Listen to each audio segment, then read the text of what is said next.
加进那你来了，因为你让阳光教授说几句话，介绍一下他。他现在不是刚离开这个房间，他出去了一哦，下。行。能看到吗？清楚吗？我看一下啊。没有灯都在这里，灯。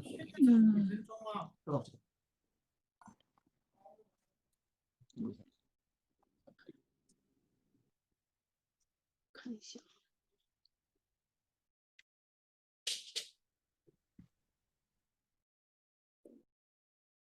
OK， 对，可以吧？这个图像，这个是杨教授的。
现在就开始吗？对，好吧。我们离7点钟还有6分钟呢。哦，对，等5分钟，因为他们录着没事，那个直播出去没事。哦。没有正式开始，你现在录着没关系。对，等5分钟以后正式开始啊。现在录着直播是可以的，把这个图像录下来可以，没事。对，有点共振。另外一个提醒大家呢，发完言之后呢，就是静音哈，因为这样减少干扰。虽然我也能给大家静音哈，但是有时候可能来不及。对，发完了言我们都静音，但是图像保留我们美好形象，图像都带着。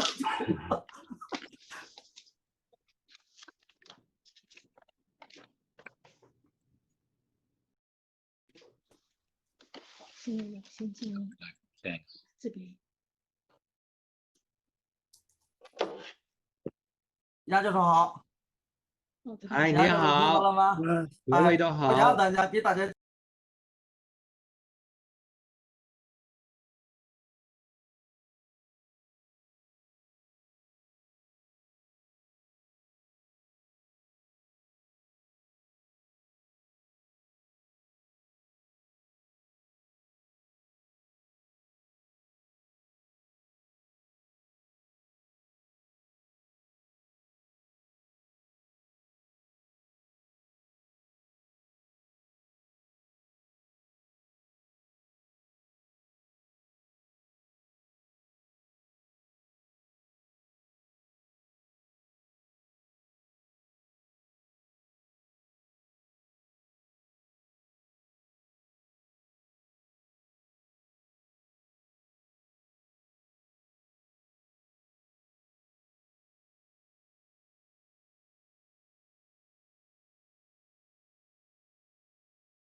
开始吗？开始。好。Good evening. Welcome everyone to the webinar. As of today, there are over 24 million confirmed coronavirus cases worldwide, and the death toll has exceeded 830,000. The most vulnerable have been older people with pre-existing conditions. What we are now seeing is a growing number of COVID-19 survivors, the so-called long haulers, develop lingering and debilitating symptoms lasting several months. They're younger on average and seemed healthier, yet with chronic conditions such as shortness of breath, racing heartbeat, extreme fatigue, achy joints, foggy thinking, and loss of taste and smell, their quality of life suffered significantly. The damage to the heart, lungs, kidneys, and brain is alarming and raises serious concerns for their long-term health. Traditional Chinese medicine has a long and successful history of treating many chronic conditions. To share that valuable knowledge and experience with health professionals and the general public, Guangzhou University of Chinese Medicine, home of Canadian TCM Society and Canadian Community Service Association, are co-hosting today's webinar, Safeguarding Public Health in the Post-Pandemic World with Chinese and Western Medicine. The panel of experts from China and Canada will present on how to boost our immune system and effectively prevent and treat chronic conditions associated with COVID-19. Today's meeting agenda has 3 parts. First, several guest speakers will deliver some brief talks to help kickstart our webinar. Next is a presentation by our 6 experts from China and Canada. Lastly, following the presentation is a Q&A session. Now it is with great pleasure for me to introduce today's guests. Honorable Anne Kane, Minister of Citizen Services, BC. She's a strong and long-time supporter of Chinese medicine. Hello, Minister. Welcome. Hi, thank you for having me here. Professor Ronggang Li. He holds a PhD degree in TCM. He's the founder of Home of Canadian TCM Society and the inventor of the UTCMH acupuncture. Hello, Professor Li. Hello, everyone. Thank you. Professor Guang Yang, MD, President of the World Association of Chinese Doctors. He was the first to receive acupuncture license in Canada. Hello, Professor Yang. Hello, good evening, everybody. Mr. Hua Niu, President of Canadian Community Services Association, with over 20,000 members. Hello, Mr. Niu. Hello, everyone. Good evening.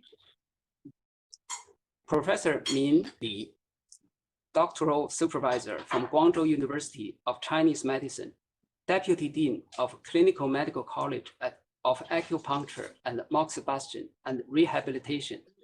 She has published more than 60 papers and received numerous recognitions for her teaching achievements.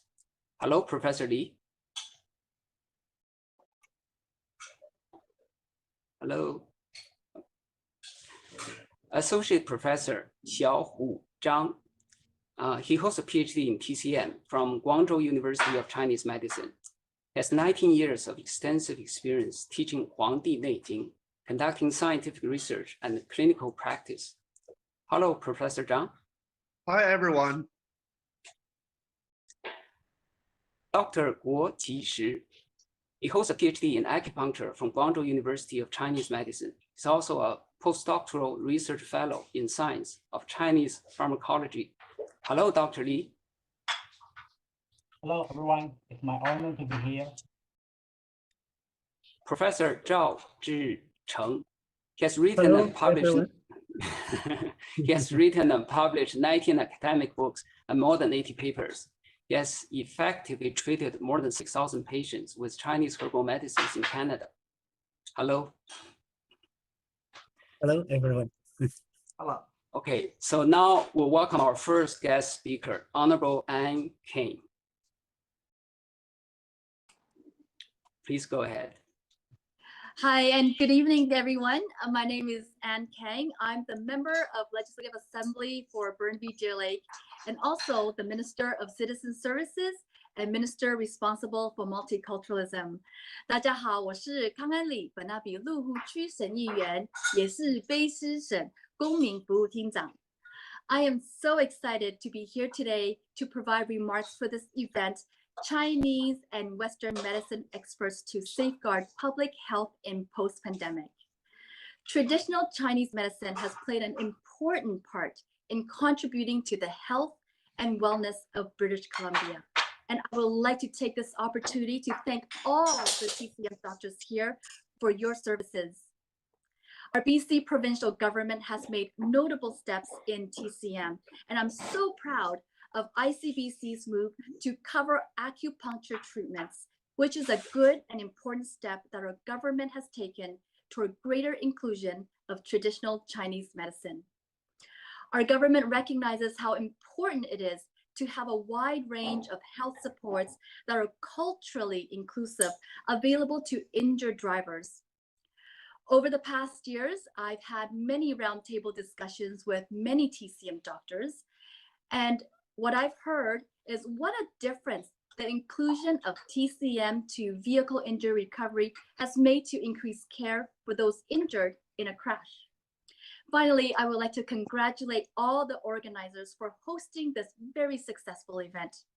Thank you to Guangzhou University of Chinese Medicine, home of Canadian TCM Society, Canadian Community Service Association, and Medical Development and Community Services Committee, and all the professors and the panelists here. I'm sure that all the attendees will have an educational and informative evening. So thank you so much, everyone, for including me here tonight. Thank you, Minister Lin. Please welcome our next guest speaker, Professor Ronggang Li. Hello, everyone. Warmly welcome you to take a value time to join this online meeting. First of all, on behalf of the home of Canadian TCM Society, I would like to thank Guangzhou University of Chinese Medicine for their strong support. Thanks to Dean Yu Jiang and Vice Dean Chen Eryuan of the International College for their specific planning and organization. Thank you, Honorable Ankang, Minister of Citizens Service, for her strong support. Thanks to Professor Yang Guang for his consistent support for TCM. Thanks to Niu Hua, President of Canadian Community Service Association, for his strong support to the TCM. We are honored to invite 3 experts from Guangzhou University of Chinese Medicine. They are Professor Li Min, Professor Zhang Xiaohu, and Shi Guoqi, PhD in acupuncture. Canadian aspect have Professor Yang Guang, Professor Chen Zhaozhi, and Professor Li Ronggang. They will be from traditional Chinese medicine, acupuncture, Western medicine, psychology, and health cultivation, openly share experience and knowledge to the medical colleagues and worldwide audiences on how to support physical and mental health, to strengthen the immune system, to manage the pre-existing medical conditions, not only in midst, but also after the pandemic, with the goal to benefit the well-being of each person, each community, and each society in the face such gruesome pandemic. Thank you again. I wish you good health and family happiness. Thank you again. Thank you, Professor Li. Our next guest speaker is Professor Guang Yang. Welcome. Hello, good evening, ladies and gentlemen. I understand tonight we are talking about COVID-19. As we know, up to now, it's one of the most virulent pandemic disease, and which is the most complex disease of human immunobiological response, with sometimes serious cytokine storm. This dreadful disease has led to governments across Canada and the world to respond in innovative and unprecedented ways. However, all the drastic measures lately carried out in different parts of the world, many agree and many others feel impact on others' freedom of movement, assembly, right to education, employment, and non-discrimination. I'm so privileged to be here tonight to share with you about COVID-19. And I hope with all our great effort, we'll be able to overcome this dreadful pandemic disease. Thank you. Okay, thank you, Professor Yang. Please welcome our last guest speaker, Mr. Hua Niu. Hello, good evening, everyone. My name is Harris Niu on behalf of the Canadian Community Service Association. I would like to thank all the leaders and experts of Guangzhou University of Chinese Medicine for their strong support to this conference. And thanks to the Honorable MLA Ankang, Minister of the Citizen Service. And also thanks for the Professor Li Ronggang. CCSA is one of Canada's largest association. Our mission is to serve our community. Recently, we established the Medical Development and Community Medical Service Committee. We have profound impact on the promotion of traditional Chinese medicine. 2020 is a special year. We think we can use the combination Chinese traditional and Western medicine to overcome the COVID-19. Also, at last, I wish all the friends have a good health and happiness. Thanks again. Thank you, Mr. Niu. Now we begin our lectures. The first to present is Professor Min Li from Guangzhou TCM University. Her topic is TCM health maintenance and healthy lifestyle. Please go ahead. Thank you.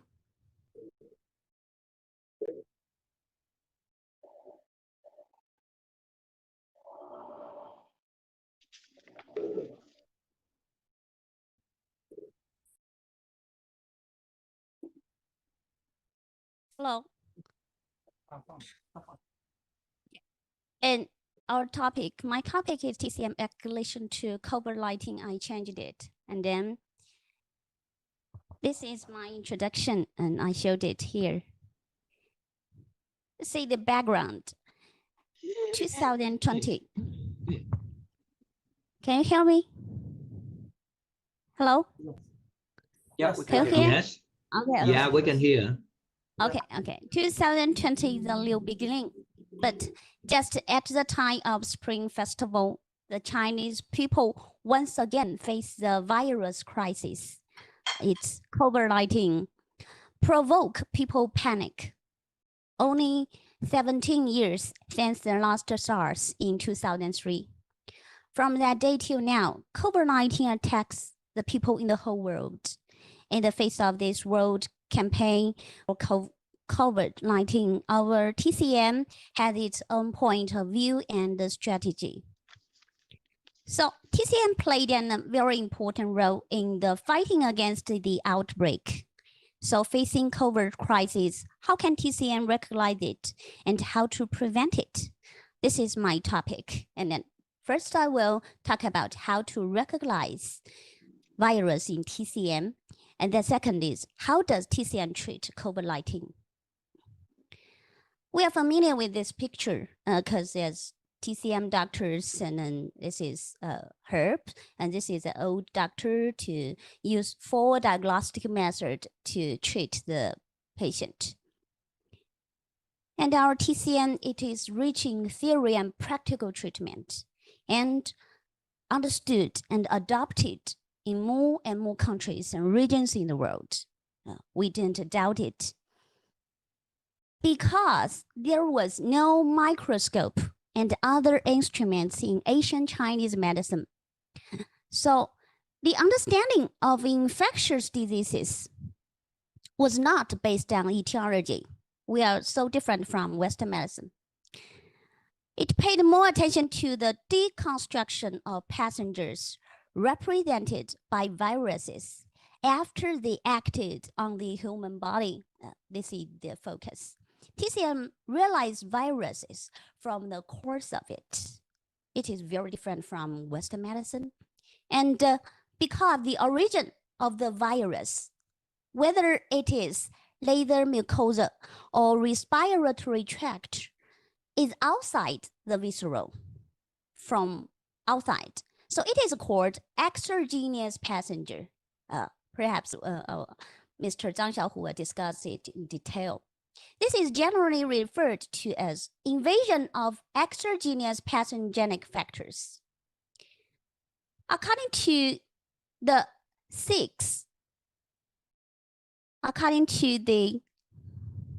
idea of our TCM, exogenous pathogenic factors including pathogenic wind, pathogenic heat, pathogenic fire, damp place, and cold.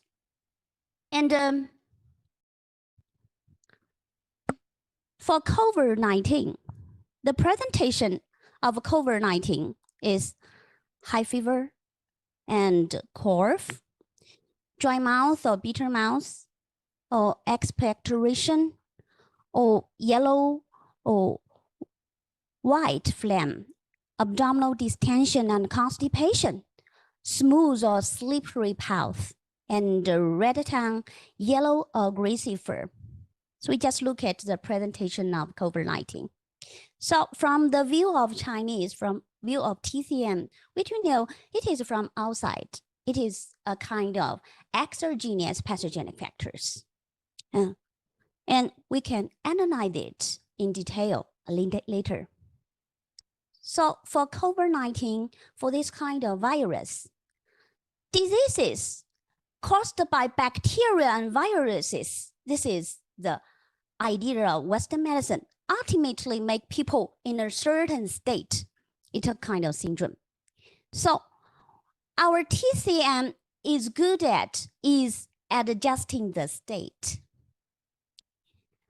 When the state of human body returns to the normal, and viruses will disappear. And therefore, the treatment of viral diseases is not only to kill or fight directly. So just look at. We can analyze it from the philosophical relationship of cause and effect, and to make an analogy. Cause refers to the original motive or action. It is called a seed, just like a seed or plant. If it is sown on the ground, it is possible to grow plants, have fruits. It is possible to. The novel coronavirus pneumonia is produced, COVID-19 produced. So viruses are so common causes of infectious diseases. This is the idea of our Western medicine.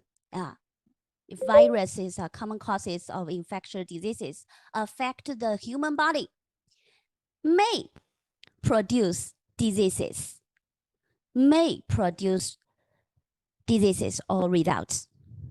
Now, we'll note may is not certain. May is not certain. So, we do know the seeds or viruses lead conditions such as soil, fertilizer, and sunlight, and rain, and dew to take root, germinate, or grow seedlings, or blossom, and bear fruit. So, under different conditions, the growth of plants is so different. And all the factors and conditions that may affect the seed are fate. We can understand it as breach. We say perhaps it's a kind of breach. It's a fate. So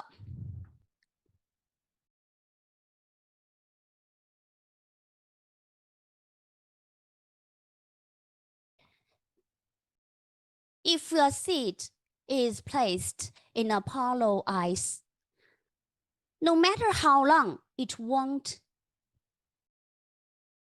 have fruit. Therefore, we should not only look at the course, but also look at the intermediate steps, fate. Lack of course or lack of fate cannot get results. In other words, virus can cause disease, also need fate. This fate refers to different biochemical internal environment of human body, which may be expressed as different constitution or healthy chi state by our TCM. This is how we treat viral diseases. So we won't need a microscope. It is very different from Western medicine. Talking about it, how does our TCM treat COVID-19? These are so many pictures from Wuhan. This is from Guangdong Provincial Hospital. They showed the pictures from Wuhan. We have next five steps. First, because I'm an acupuncturist, we will recommend acupuncture. We are familiar with it. We just use filiform needle to select suitable acupoints to treat diseases according to the condition of patients. And this is what we are familiar in the meridians and naturals, and this is our needles. For our acupuncture and moxibustion, it has so many functions. Because pulmonary inflammation in patients with COVID-19 leads to very poor oxygenation. If you use drugs to reduce pulmonary interstitial inflammation to eliminate phlegm and remove blood stasis. If we use acupuncture, our acupuncture can increase the oxygen supply and reduce the patient's oxygen consumption. And our acupuncture can help patients recover their damaged vitality by tonifying the spleen and stomach and benefiting the liver and kidney. So the kidney is a kind of congenital foundation of human, functioning as just like an engine. We can use yuan primary acupoints of kidney meridian. We can use Tai Chi. We can use other acupoints in this meridian. The kidney is the root of qi, like a tree root, which can firmly grasp the soil and do not move. It's a kind of foundation of our human body. If respiration becomes rapid and shallow, we can use, just now we say, yuan primary acupoints. Acupuncture at Tai Chi acupoints, which can stimulate and modernize the vitality of human body in order to achieve the purpose of strengthening the body and eliminating pathogenic factors. This is the location and the main treatment of our Tai Chi acupoints. We are familiar with the acupoints on kidney meridian. And the spleen governs transportation and transformation, which is the foundation of acquired source. It plays an important role in maintaining digestive function and turning food into qi and blood. So, in the treatment, we use the acupoints from stomach and spleen meridians. And also, the acupuncture can cut off the reverse transmission of the coronavirus. From this famous book, 文则论, when evil invaded, first infect the lungs, then reversely transmits to pericardium. So we can also use acupoints of pericardium, just like Leguan, meridian, to cut off the reverse transmission of the passenger, and the disease will not develop in the direction of critical illness. So we can use the acupoints of pericardium, kidney, and the stomach and spleen meridians. Second, we can use moxibustion. We are familiar with it, and it is accepted by a lot of people. Moxibustion is a kind of therapy use moxa wool as the main material to directly or indirectly fumigate the acupoints and the body surface after being ignited. It can be mixed with a small amount of hot, warm, and dry medicine powder to strengthen the therapeutic effect. This is the picture from Guangdong Provincial Hospital. Went to Wuhan to fight the epidemic. The expert team pointed out that the COVID-19 should be an epidemic caused by pathogenic factors of cold and dampness in late stage. So in the treatment of cold passenger, it is necessary to warm and disperse evil, to treat dampness passenger, and to avoid pollution and turbid by fragrance. This is our moxa. Just look at the picture. This is Thunder Fire moxa. It is used in Guangdong Provincial Hospital for about 10 years. And it is accepted by mass people in Guangdong. Moxa, the traditional Chinese herb that had the function of warming yang and dispelling cold, dredging the meridian, promoting yang, relieving the function. Modern research shows that moxibustion also has immunomodulatory effect. So we can use it. We always use it in the late stage of COVID-19.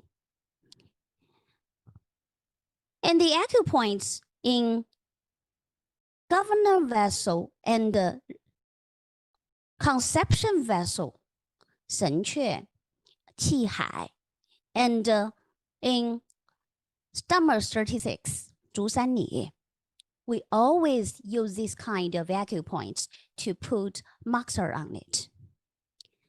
So moxibustion on the above acupoints can achieve the therapeutic effect of warming yang, dispersing cold, and removing dampness, regulating spleen and stomach, and improving immune function.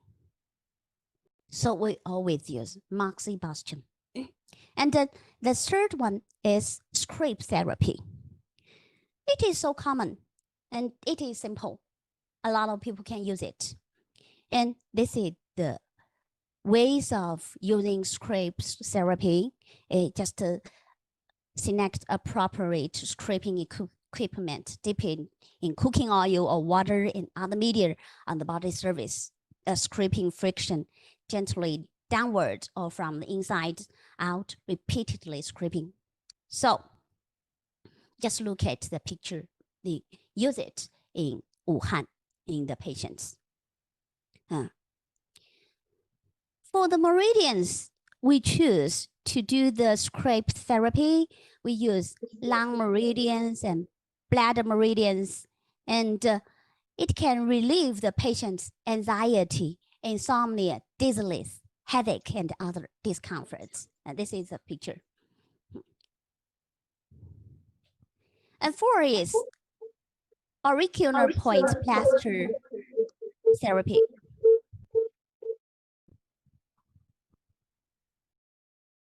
This is a picture of auricular points. auricular points.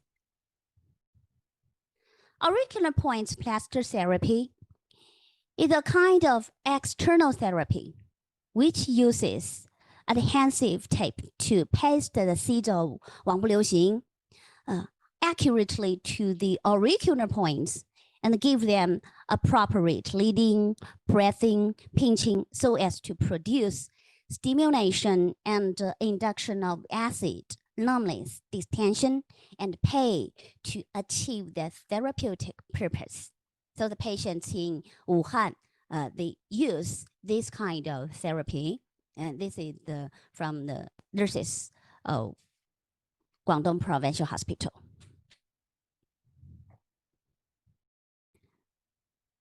The auricular points plus therapy we recommend 神门、交感 and 类分泌 to relieve patients' anxiety and insomnia, to change the state of sleeping. So it is very good affected by the patients.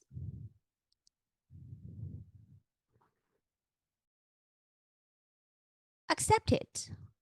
We use 八段锦. So we just from the report of the pictures to show a lot of patients to follow the nurses and doctors to place 八段锦 in the mobile cabin hospital of Wuhan. You just look at the picture. 八段锦 can promote the flow of qi and blood and reinforce the functions of visceral and prevent retention of pathogenic factors. However, traditional ways to exercise the body are more effective for strengthening constitution. So the purpose of practicing it is to strengthen our constitution, to make our healthy qi be stronger and stronger, and eliminating disease and prolonging life. These traditional exercises are slow in action and general in reflection, and very effective for directing the flow of qi and the blood.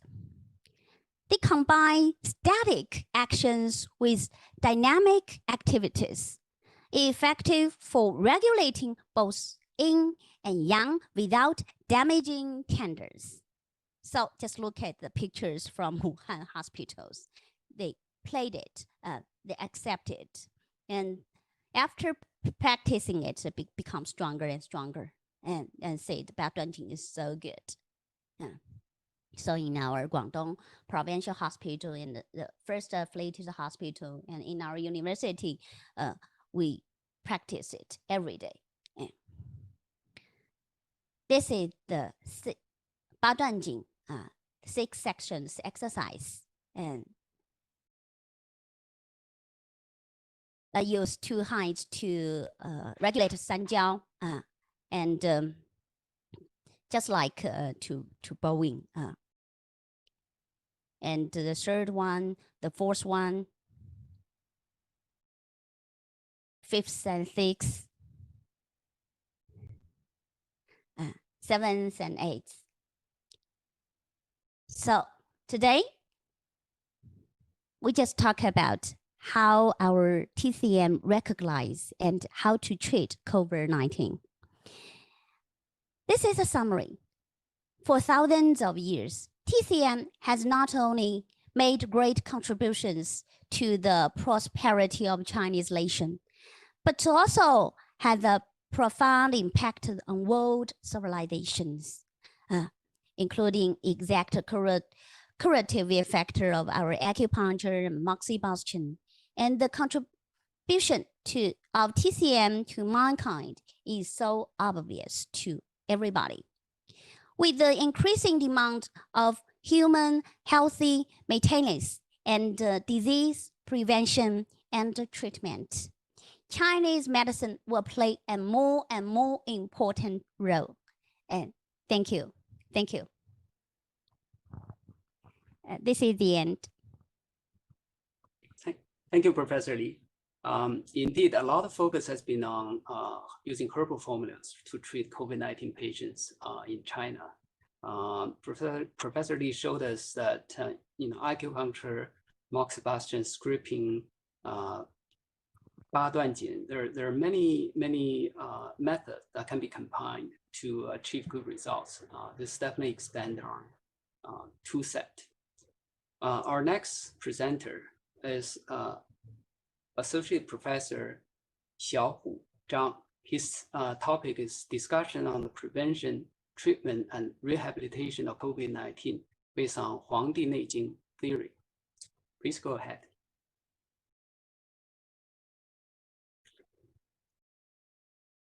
Professor Zhang.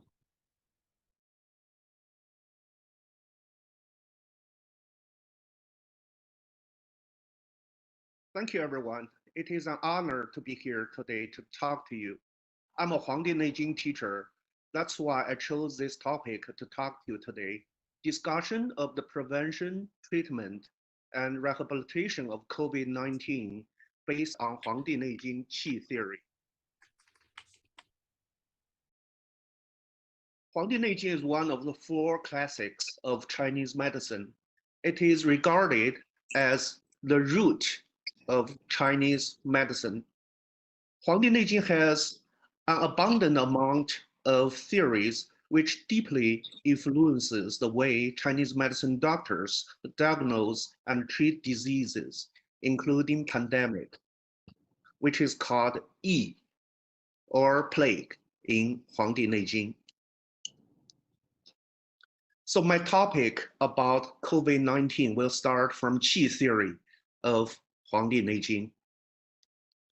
Qi has a lot of meanings in 黄帝内经, so I'm going to talk about the evil qi, 邪气, 正气 or right qi, 神气 or 神, and 元气 or 真气. Firstly, let's look at the evil qi in 黄帝内经. So according to 黄帝内经 etiology, evil qi like COVID-19 belongs to Jinyi or metal plague because lungs belongs to the metal in the theory of 5 elements. So 黄帝内经 already mentioned or recognized 2,000 years ago. It says like this: when plague comes, everyone, male or female, old or young, are all easy to catch it. People have similar symptoms, and it is easy to transfer to other people. It comes into the body from mouth and nose. The best way to prevent it is to be away from the evil qi.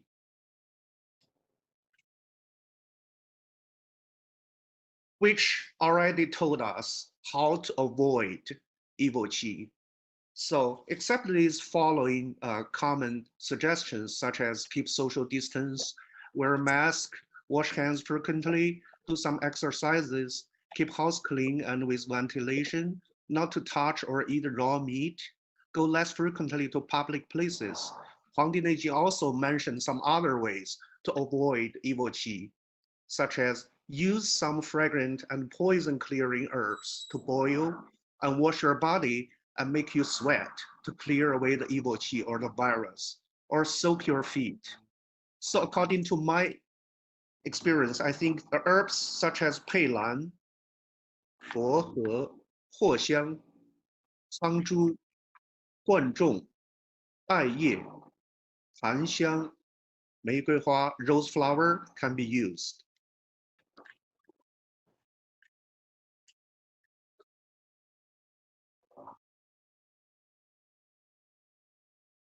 There are also some other ways in 黄帝内经 to avoid evil qi, such as do not walk at night during times of pandemic.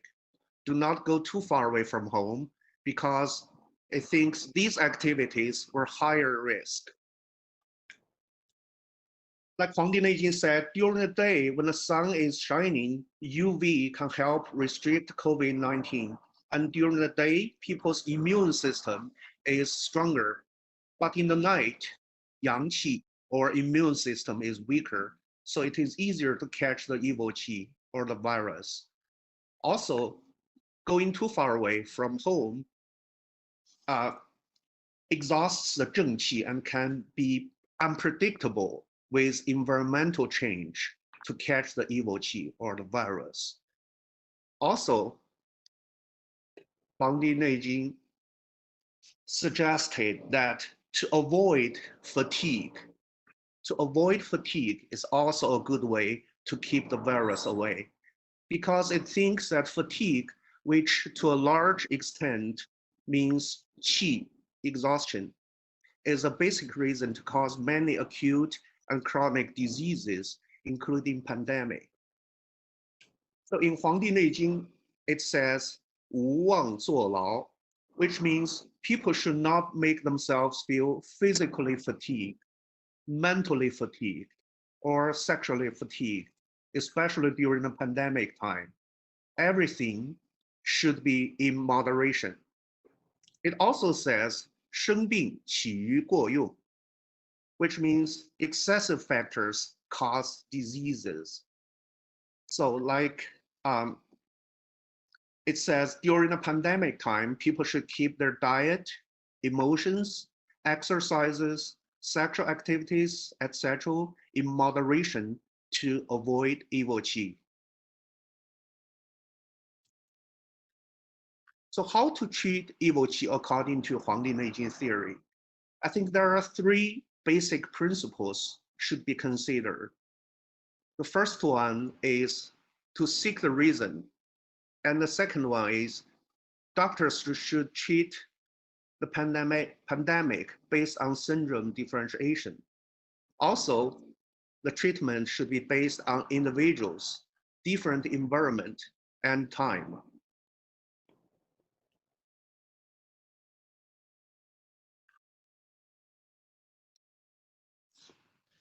So to those people who are already infected by COVID-19, Chinese medicine diagnosis from the severity of their symptoms, from the stage they are in, combined with etiology and individuals, different environment to let the evil qi out.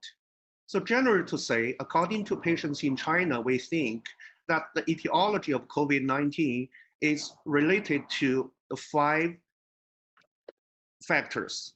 They are dampness,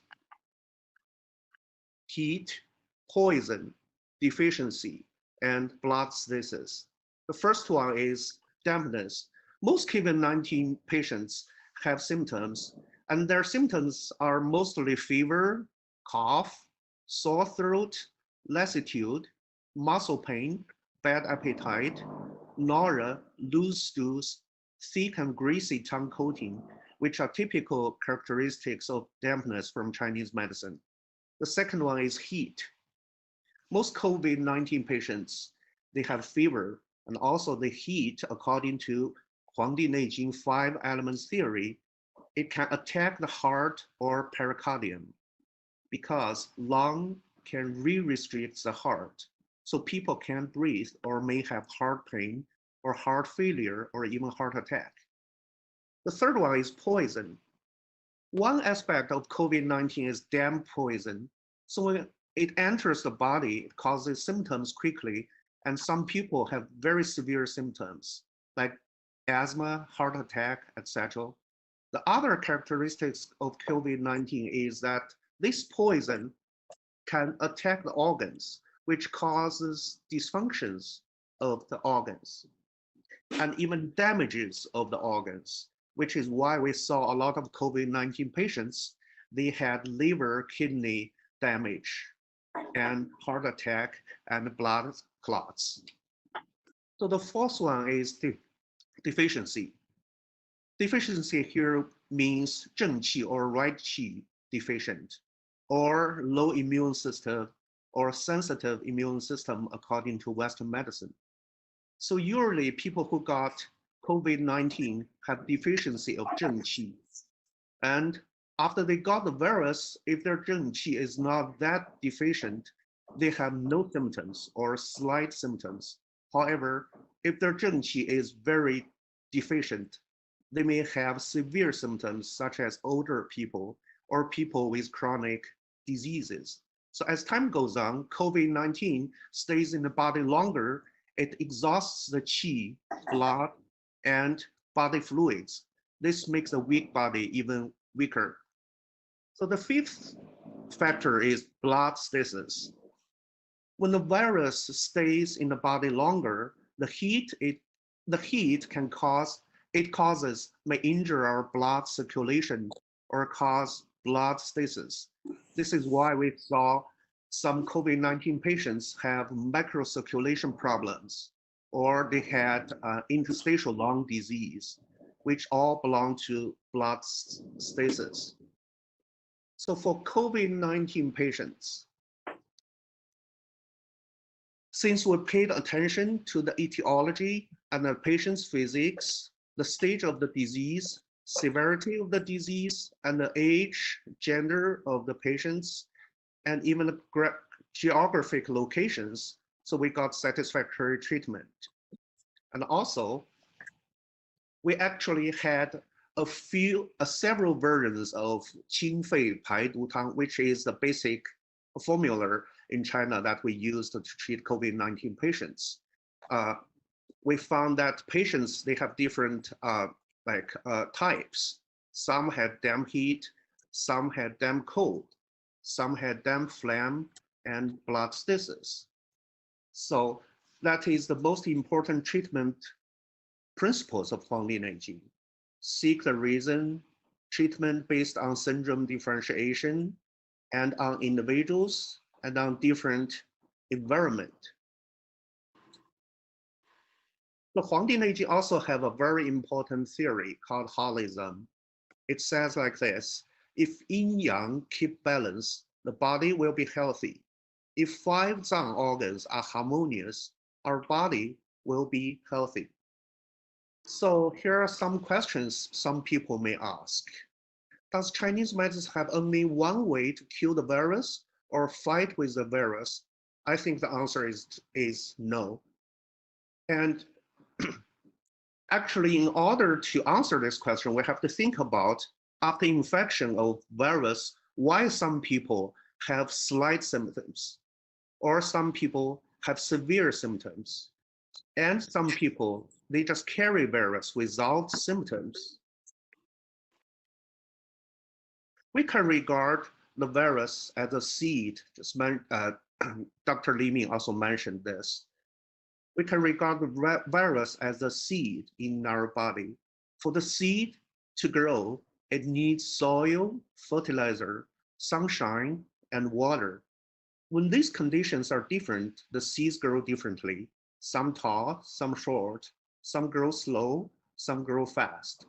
These conditions means if we compare it to our body, the inner environment of our body, which was described as different inner environment of body physics, or different 正气 state in Huangdi Neijing, which describes in Western medical term, the state of immune system.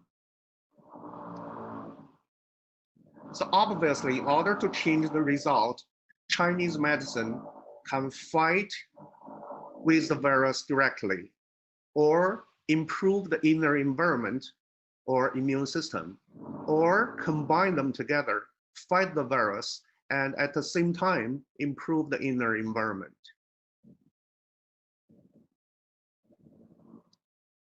In China, we use the formula 清肺排毒汤 to treat COVID-19. It is actually a combination of 4 modified formulas.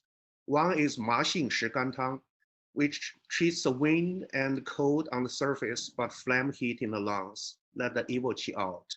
The second one was 射干麻黄汤, treats cold asthma and improves the lung function.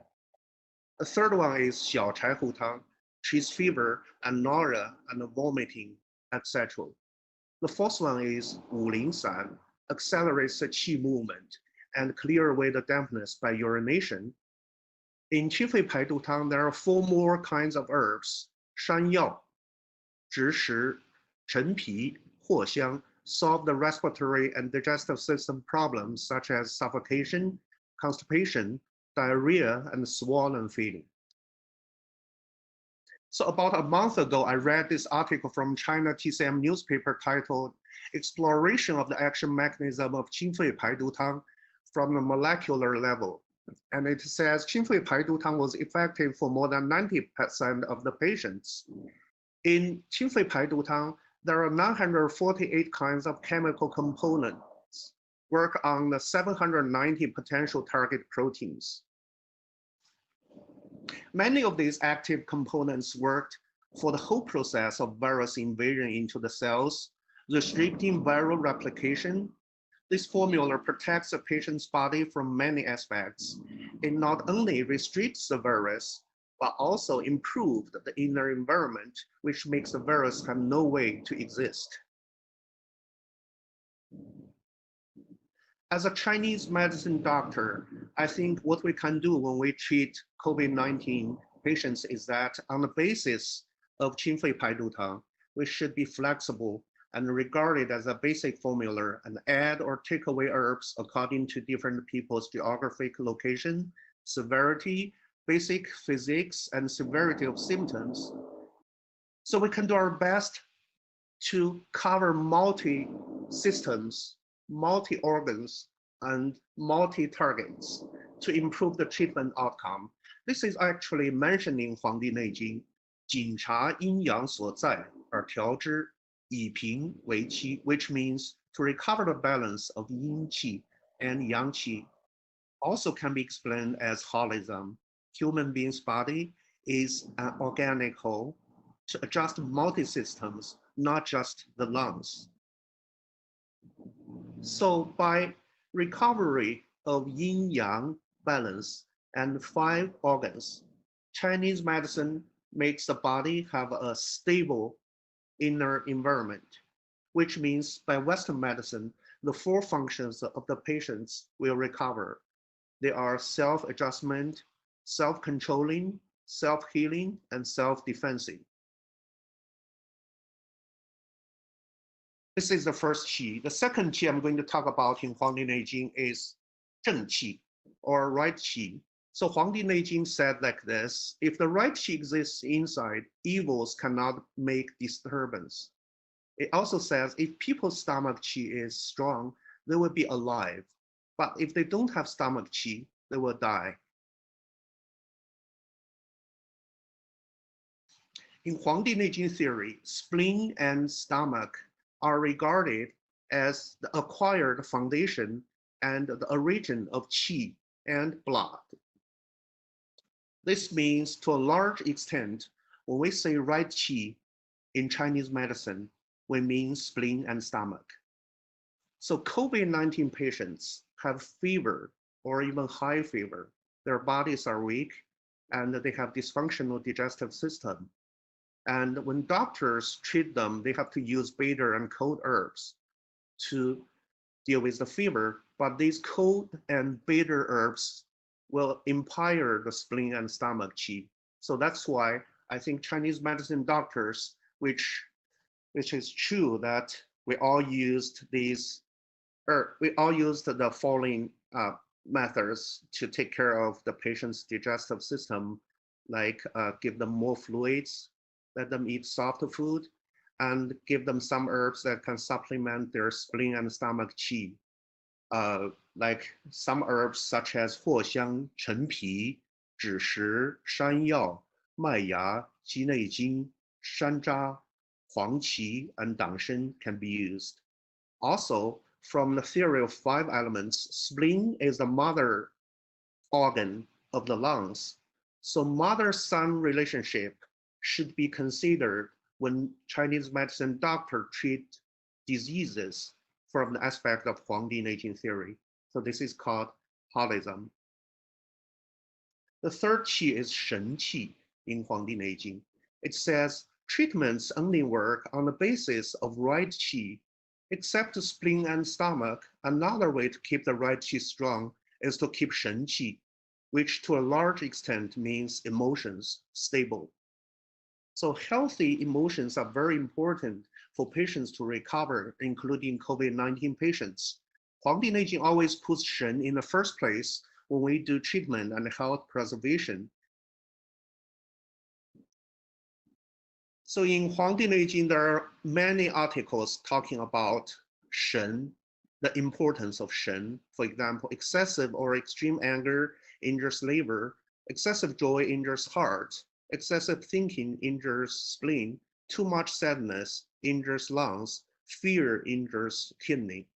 It also says sudden or too much anger makes our qi rise, too much joy makes our qi sluggish, too much sadness makes our qi dispersed, extreme fear makes our qi descend, sudden fright makes our qi scattered, too much thinking makes our qi stagnated.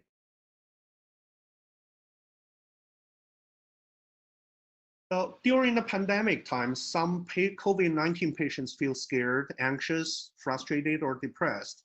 These are not good for the treatments. So according to Huangdi Neijing Qi theory, COVID-19 patients are easy to have Jin, Qiu, Mu, Wang. Jin represents the lungs. Mu represents the liver.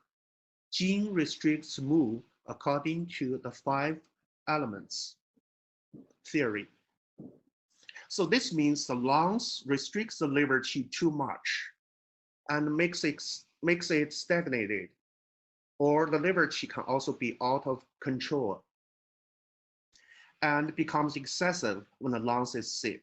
So COVID-19 patients have heat stuck in their lungs, which affected the lungs to restrict the liver, making the liver out of control. So liver qi will rise, or the patient will have liver or heart fire. This is why some patients feel irritated or very easily lose their temper. It could also be opposite. The liver qi will be stagnated, so patients will feel frustrated, depressed, lonely, pessimistic, helpless, hopeless, with insomnia and bad appetite. So as Chinese medicine doctors, we have to pay attention to this kind of situation, not only focus on the lungs, also give them herbs that can smooth their liver qi, clear away liver and heart fire, nourish the patient's liver yin and blood to make treatments more effective. The following formulas can be considered like 柴胡疏肝散、逍遥散、丹栀逍遥丸、栀子清肝汤 or 茵陈蒿汤. Huangdi Neijing also says like this: 恬淡虚无，真气从之，精神内守，病安从来. Which means if a patient always keeps his brain relaxed, not thinking this and thinking that, scared of this, scared of that, their right qi will be strong. If a person keeps his shen inside, not exhausting them with and use these things, how can they get sick? So COVID-19 patients need to keep their emotions calm to get better sleep, which is very good for their recovery. But during the pandemic time, a lot of patients read a lot of articles and news about the virus. Some negative news made them very nervous and anxious, which means their emotions change a lot. So I think the psychologists need to help them to relax their shen, or as Chinese medicine doctors, we need to use herbs to help them calm down and let them get a better sleep. So we can pick the following formulas such as 酸枣仁汤、天王补心丹、甘麦大枣汤, etc. to help them. But of course, it should be based on syndrome differentiation.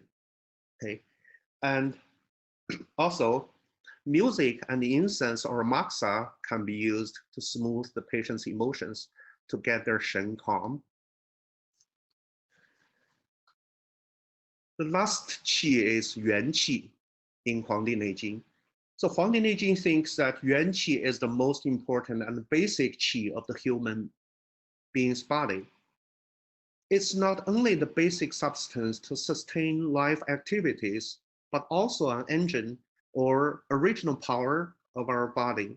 Most part of yuan qi comes from the parents, which is related to kidney. Part of it comes from food, which is related to spleen and stomach qi, and air from nature, which is related to the lungs qi.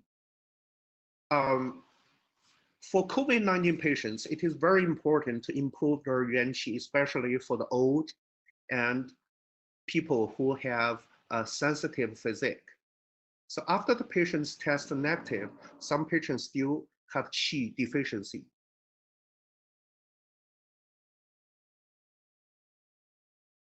They still have qi deficiency.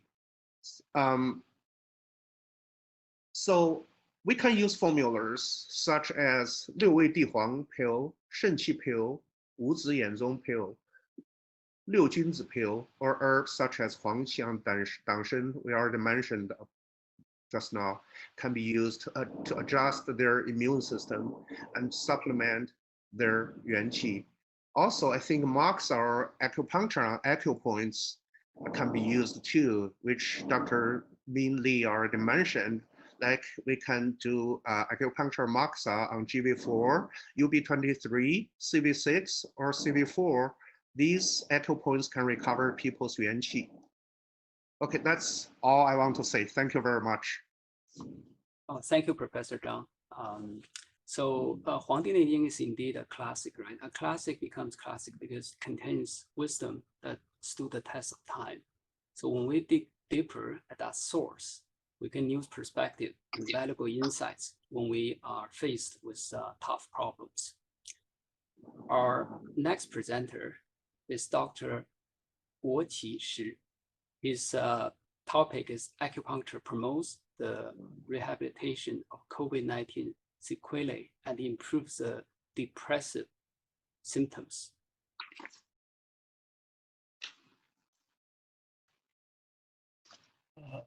Okay. Hello, everyone. Professor Zhang, please stop your screen sharing so I can share my screen. Okay, thank you. So, good evening, everyone. I am Dr. Shi Guoqi from Guangzhou University of Chinese Medicine. Thank you for the invitation. It's my great honor to be here for this online conversation. I got my doctor's degree in acupuncture and moxibustion. And my research field is acupuncture treating neurodegenerative disease and emotional disease. I'm going to share with you the efficacy of acupuncture and moxibustion on promoting the rehabilitation of COVID-19 sequelae and improving the depressive symptoms. As we all know, the outbreak of COVID-19 started from end of year 2019 and soon spread to the whole world. If we take a close look at the numbers of confirmed cases from the end of each month of 2020, from January to July, it's very easy to notice that the number of confirmed cases has been rising at alarming rates globally. This map shows the latest data for COVID-19 in the world by yesterday afternoon, Beijing time. The global cumulative confirmed cases have up to 40 million and up to 825,000 deaths. So this is already a severe challenge for the whole world instead of some certain countries. And global cooperation is especially necessary for the fighting of this epidemic.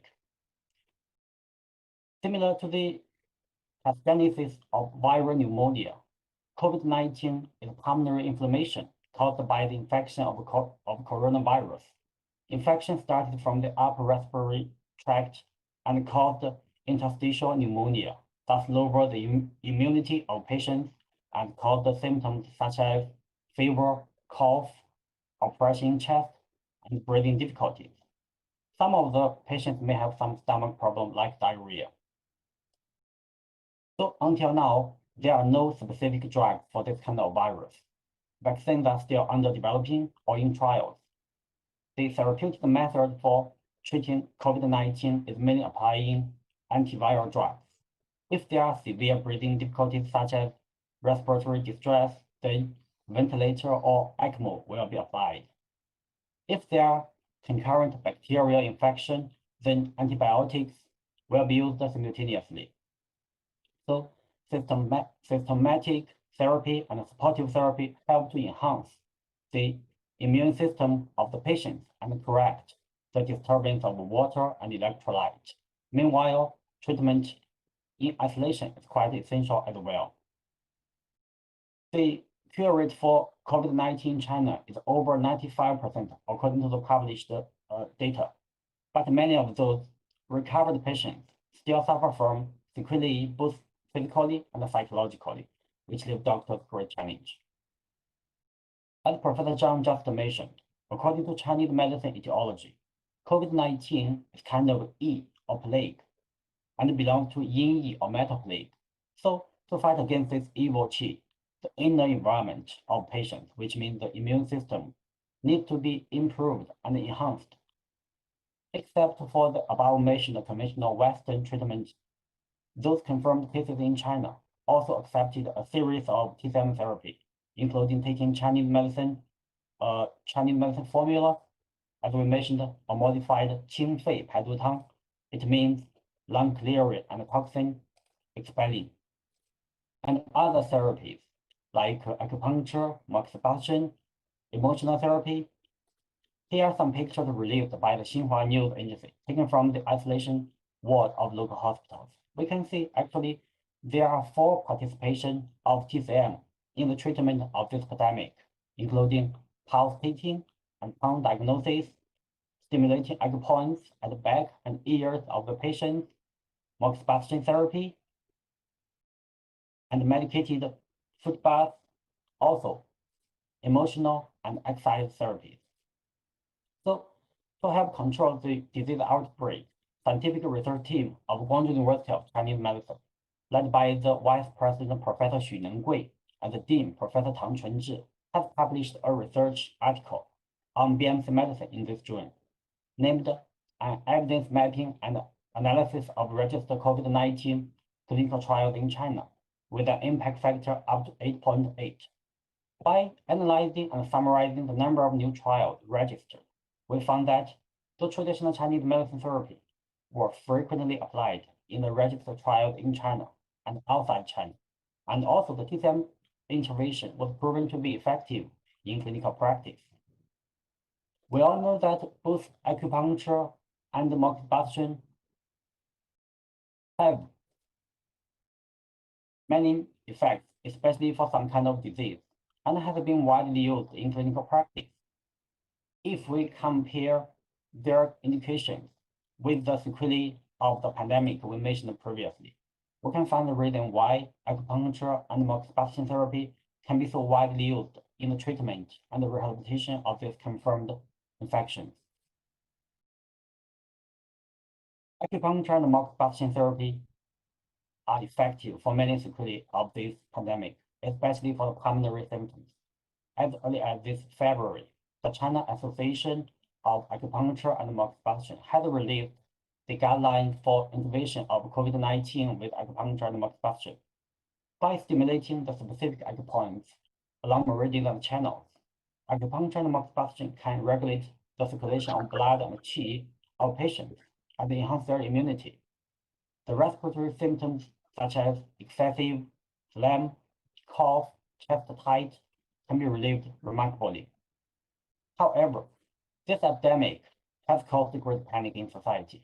Many of the health people, even some recovered patients, are still suffering from psychological problems, especially depression. Acupuncture and moxibustion have the unique function of antidepressant, which has been proven both in clinical practice and also in scientific research. TCM believes that the occurrence of depression is closely related to many factors, including internal injury due to emotional disorder or imbalance between work and rest, ambition frustrated, or qi depression transforming to fire. These pathogenic factors cause the disharmony of zang function and the imbalance of yin and yang. So the disturbance of qi causes depression. The most important therapeutic principle for depression is to guide and regulate the movement of qi, disperse stagnated liver qi to relieve depression. Clinically, we divide depression into 2 types, the excessive one and the deficient one. For depression with excessive syndrome, the therapeutic method of acupuncture is to soothe the liver and regulate the qi, tranquilize the mind, and calm the nerves. Acupoints such as 百会、四神聪、神门、天枢、足三里、阴陵泉, 三阴交, and Taichung can be selected and stimulated. For depression with deficient syndrome, the therapeutic method of acupuncture is to regulate and tonify qi and blood, nourish yin and clear away hate. Acupoints such as 百会、四神聪、内关、膻中、关元、血海、足三里、太溪, and 涌泉 can be punctured. Moxibustion can regulate yin-yang imbalance through the liver and regulate the flow of vital energy. So it also can help to relieve the depressive symptoms. Acupoints such as 百会、膻中、甘舒、阳陵泉、内关, and Taichung can be selected to apply moxibustion. For the antidepressant mechanism of acupuncture and moxibustion, researchers have come up with many hypotheses from different perspectives. They conduct animal experiments in lab and publish them in papers. Our research team published an article last April in Frontier in Neuroscience. We know maternal separation is a stressful event in early life and has been linked to mental disorder in later life, especially depression. So in this study, we investigated whether electroacupuncture could improve the depression-related symptoms in adult rats. We found that repeated electroacupuncture treatment at the points of 百会 and yin tang can remarkably improve the depressive symptoms of rats. And also, this antidepressant effect was achieved by regulating the expression of multiple genes with electroacupuncture. So compare with us almost 20 years ago, I think in the fight with COVID-19, this time China had much better performance. The central government recognized and attached great importance to the role of Chinese medicine in the treatment of patients.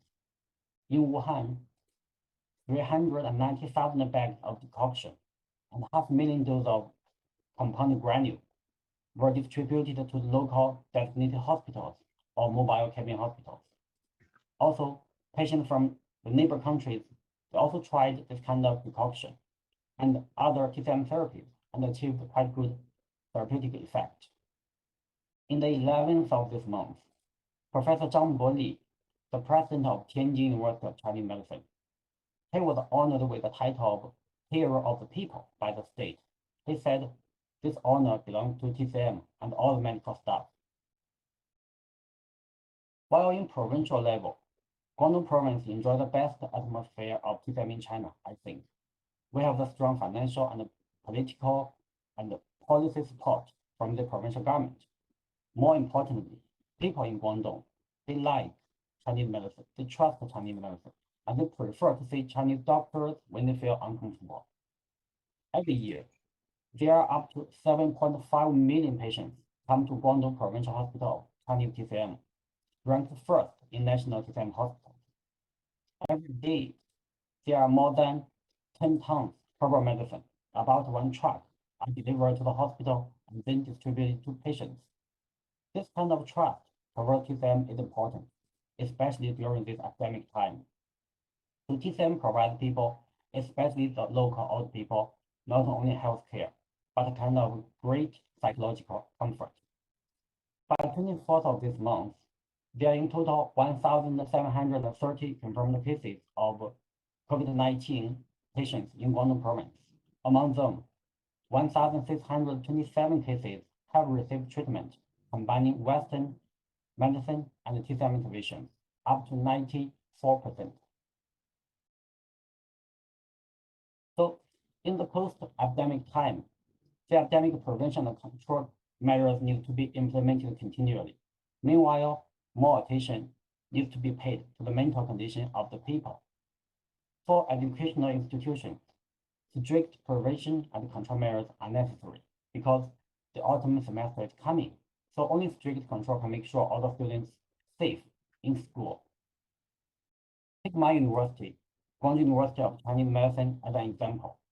As a medical university, we are the first university in Guangzhou, one of the first universities in Guangzhou, to allow all the students come back to school after the May Day holiday this year, group by group. Of course, all the students have to receive nucleic acid testing. Those come from high-risk areas. They have to be isolated for at least 14 days. Students were not allowed to come out of school. And also, we canceled many gathering activities, switched them into online. In this way, we guarantee the health of students, and also we make sure the teaching activities. Myself, I live in the local community of Guangzhou. Remember about 3 months ago, it was just in my community. There was a confirmed case found. So people panicked at the beginning. But soon we did not worry anymore because we can see all of us were told to receive nucleic acid testing. Those people, they were confined very fast, very rapid. Medical staff disinfected every corner of our community. And also, there was no more new confirmed cases in the following weeks and months. That's only one.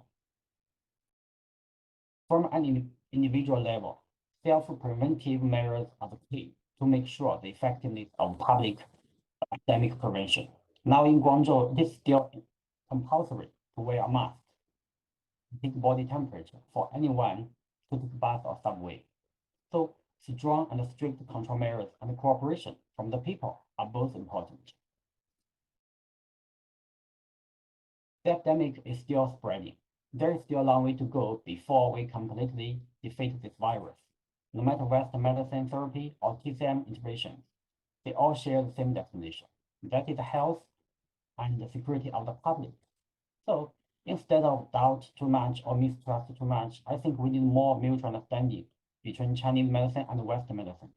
We need more mutual cooperation and information exchange on the basis of better mutual understanding. I think this is the only way to fight against this virus. That's all what I want to share with you today. Thank you.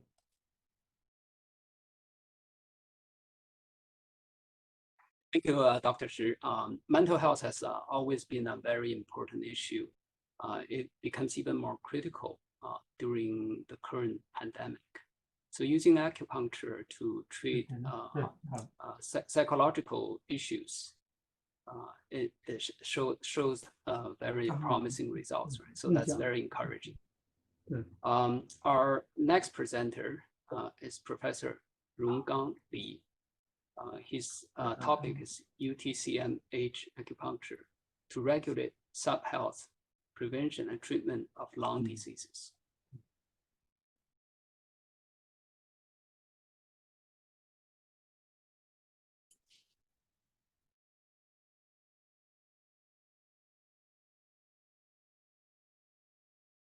Ladies and gentlemen, good evening. First of all, thank you for coming to share experience and knowledge during epidemic.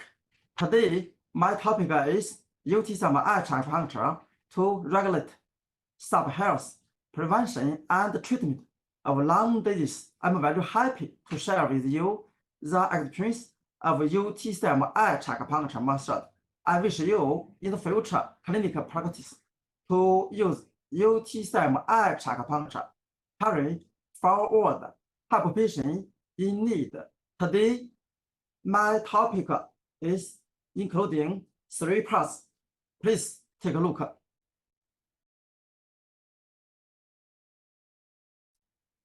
The first part to share with you is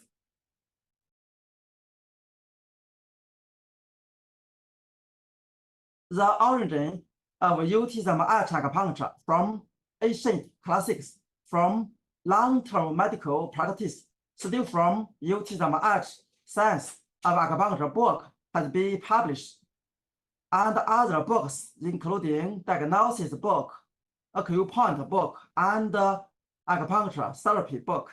Please continue.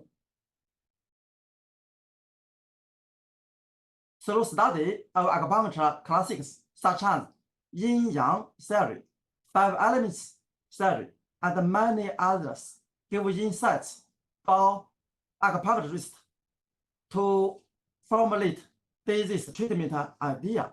Indeed, many diseases can be addressed clinically, but also have many confusion about how to deliver the best effective acupuncture treatment. UTCM acupuncture built out the fundamental from acupuncture classics can address this confusion. Tonight, I will share two discoveries with you. First is GZUCM acupuncture young tonification system. Second is 神游. The content of invention of GZUCM young tonification system, including macro system and macro system. Continue. The feature and clinical significance of the GZUCM acupuncture young tonification system inherited and developed the classical setting the mountain on fire unique scale. The clinical replication is high, has the milestone significance, has laid the foundation for the acupuncture and microposition clinical treatment young dementia syndrome. It belongs to clinical practice acupuncture method. Please see the video.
他已经热热流汗。对呀。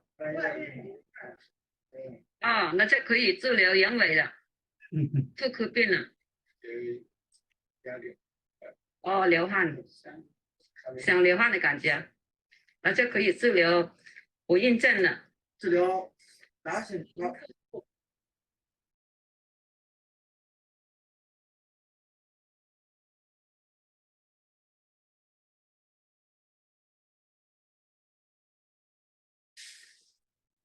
We continue.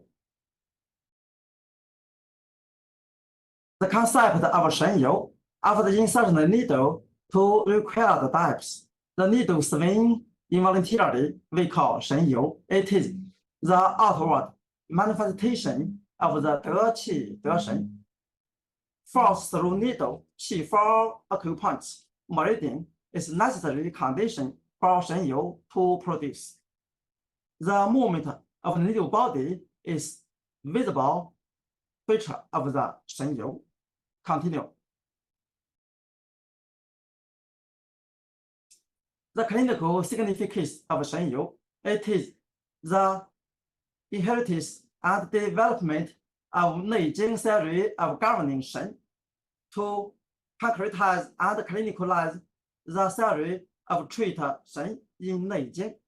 The theory of 4-level 神游 was founded, including acupuncture, meridian, 脏腑 organ, and whole body. Please continue. The clinical application. direct objective criteria for judge the qi success. It is the foundation of acupuncture method of reduce and tonify. It is cornerstone of setting mountain on fire and cooling heavy technique. Please see the video.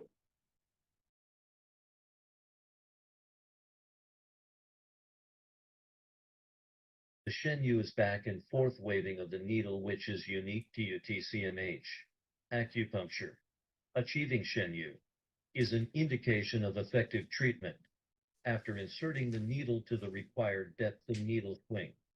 Involuntarily, it's not caused by muscle contraction or breathing. Shen Yu is an external manifestation of Qi is full and Shen arrives. Shen Yu is useful in internal gynecological 5 sense and complicated diseases. It's the foundation of the UTCMH mountain burning and heaven cooling technique.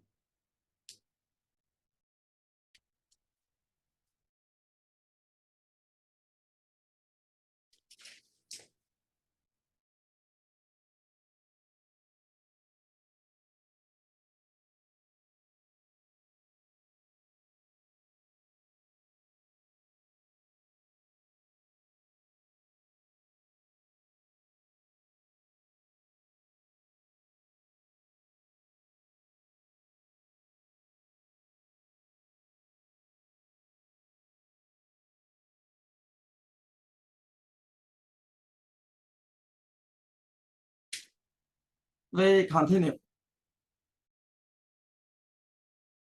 The features of UTCM acupuncture, inheritance and development of classical needlework.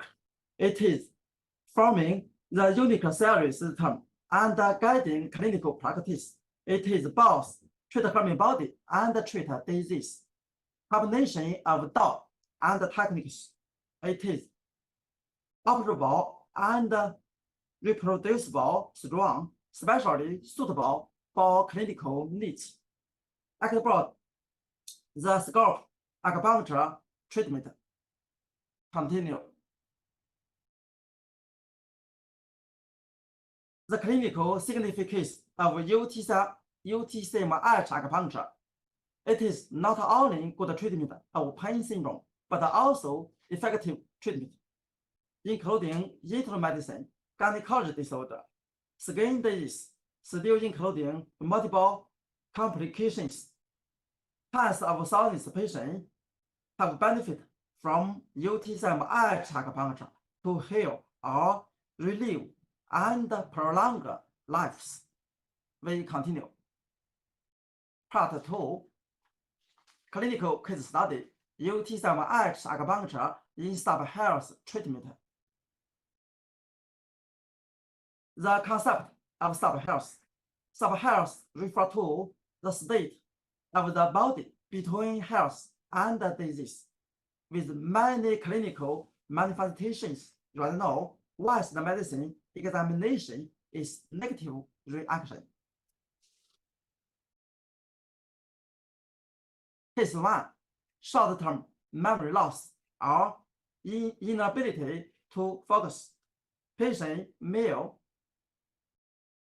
15 years old, Vancouver student with poor memory, lack of energy, slow response, irritability, learning difficult for 3 years, and fail many courses.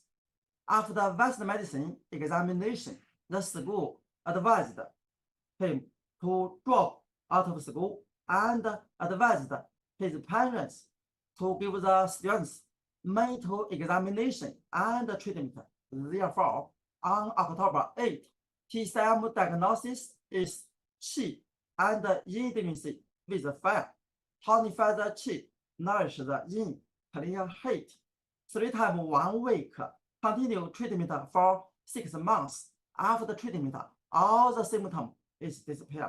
The patient completed his high school education and he admitted to UBC University study. UTCM acupuncture formula is lung 9, kidney 3, spleen 6, spleen 3, level 2 and do 20. We continue. Case 2, patient, female, 38 years old, live in Vancouver West, fatigue, dizziness, sometimes headache, shortness of breath, heart region discomfortable, poor appetite, stomach region, fullness for near 10 years. West medicine examination is normal, but low blood pressure on June 10th. TCM diagnosis is young deficiency. We use setting mountain on fire technique treatment 3 times 1 week for 1 year treatment. After treatment, all the symptoms is disappear, especially blood pressure return to normal. The patient feeling warm and have energy throughout whole body. UTCM acupuncture formula is PC6, Ren 12, stomach 36, lung 9, Ren 4, and do 20. We continue. Summary. Sub-health is important subject in medicine. UTCM acupuncture system through adjusting the 脏腑凹禀气, the yin-yang balance and coordination have obvious advantages in the prevention and treatment of sub-health state. According to the 9 mostly common sub-health group, the UTCM acupuncture formulate the clinical operation standards and norms. Therefore, UTCM acupuncture is ideal therapy for regulating sub-health. We continue. Part 3. Clinical case study, UTCM acupuncture in pulmonary disease prevention and treatment. Pulmonary disease prevention. Patient female, 43 years old, live in Vancouver. Symptom is including cough, fatigue, and cold for more than 5 years. On March 5th, TCM diagnosis is lung qi deficiency. UTCM acupuncture treatment focused 25 lung qi, 3 times 1 week. Continue treatment for 6 months. After treatment, Miss Wang no longer have a cough, with energy increase, very few cold. UTCM acupuncture formula is lung 9, kidney 3, stomach 36, Ren 4, do 20, and lung 1. A large number of clinical practice has proven that the application of UTCM acupuncture method to prevent lung disease has remarkable effect. It adjusting the body function, improve the susceptible state of the qi deficiency and yang deficiency, eliminating hidden dangers, and prevent disease from happening. We continue.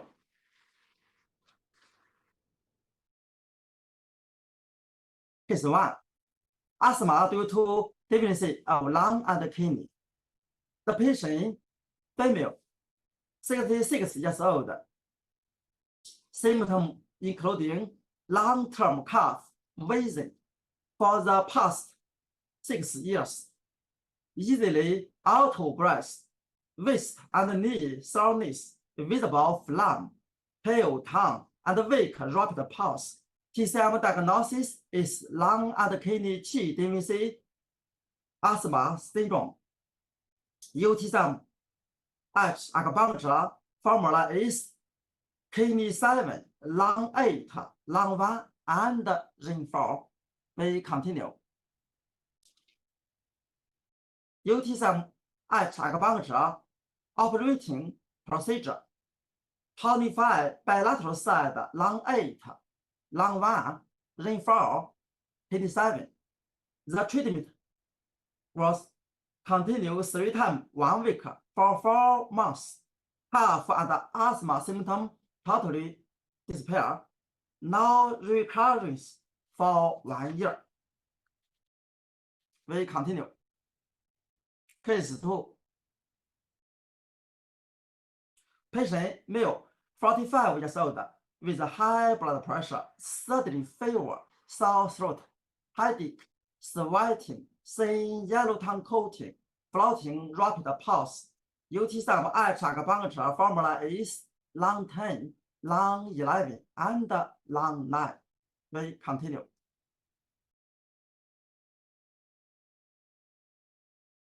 UTSM H acupuncture operating procedure. Reduce bilateral side long 11, long 10, last V25 bilateral side long 9. The medical record indicated that UTSM H acupuncture method can effectively improve the lung function in the treatment of pulmonary disease. Continue. Conclusion. In today's online meeting, I shared with you a bit about UTSM H acupuncture system, clinical significance, and clinical application. I hope you all have a preliminary understanding that acupuncture can treat more than just pain control management. In this difficult time, I hope that through this online meeting, you are inspired to explore TCM and acupuncture is option to keep you and once you love health and stronger. Thank you very much for joining this online meeting. Thank you again. Thank you, Professor Lee. So sub-health and pulmonary diseases are two very important subjects.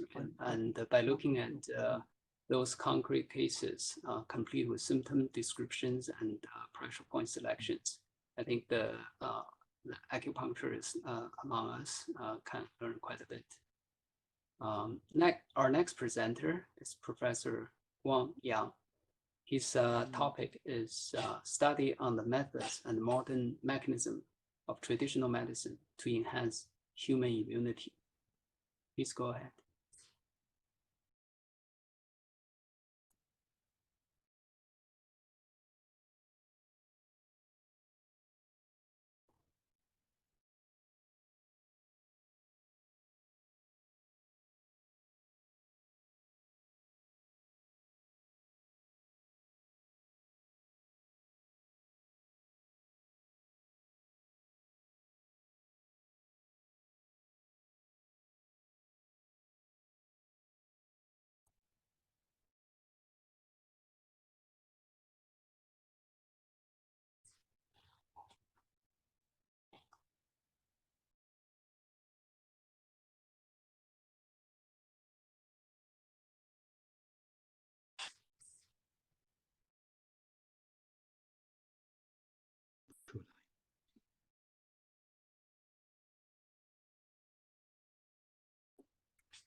Okay, good evening, ladies and gentlemen.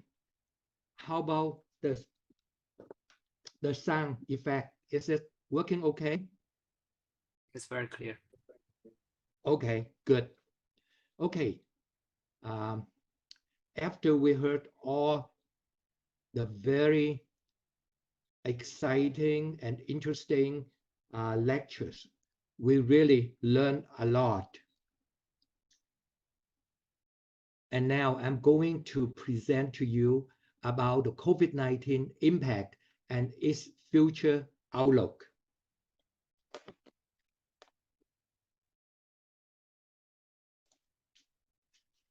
From the record,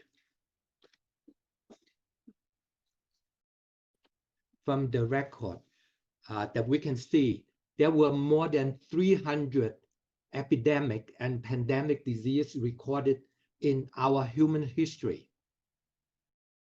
And I've just mentioned a few of them. The plague in 541 to 542 BC, 100 million died. Japanese smallpox epidemic in the 735 BC, 2 million died. Bubonic plague in 1855, 12 million died. Influenza in the 1889, 1 million died. Influenza, Spanish flu in 1918, 100 million died. Influenza A virus subtype, H2N2 in 1957, 4 million died. HIV and AIDS pandemic, that's from 1981 to 2018, 43.8 million died. COVID-19 now up to August 14, 763 died, and up to date, that in our Canada, that 126 cases and 8 occurred today, and 9,100 already died. And it is quite a serious, dreadful disease. COVID-19 affects different people in different ways. Most infected people will develop mild to moderate illness and recover without hospitalization. So this is an important point here. When we talk about anything very effective for a disease, especially for COVID-19, we need to know that for 100 COVID-19 patients, how many recover, how many possible die.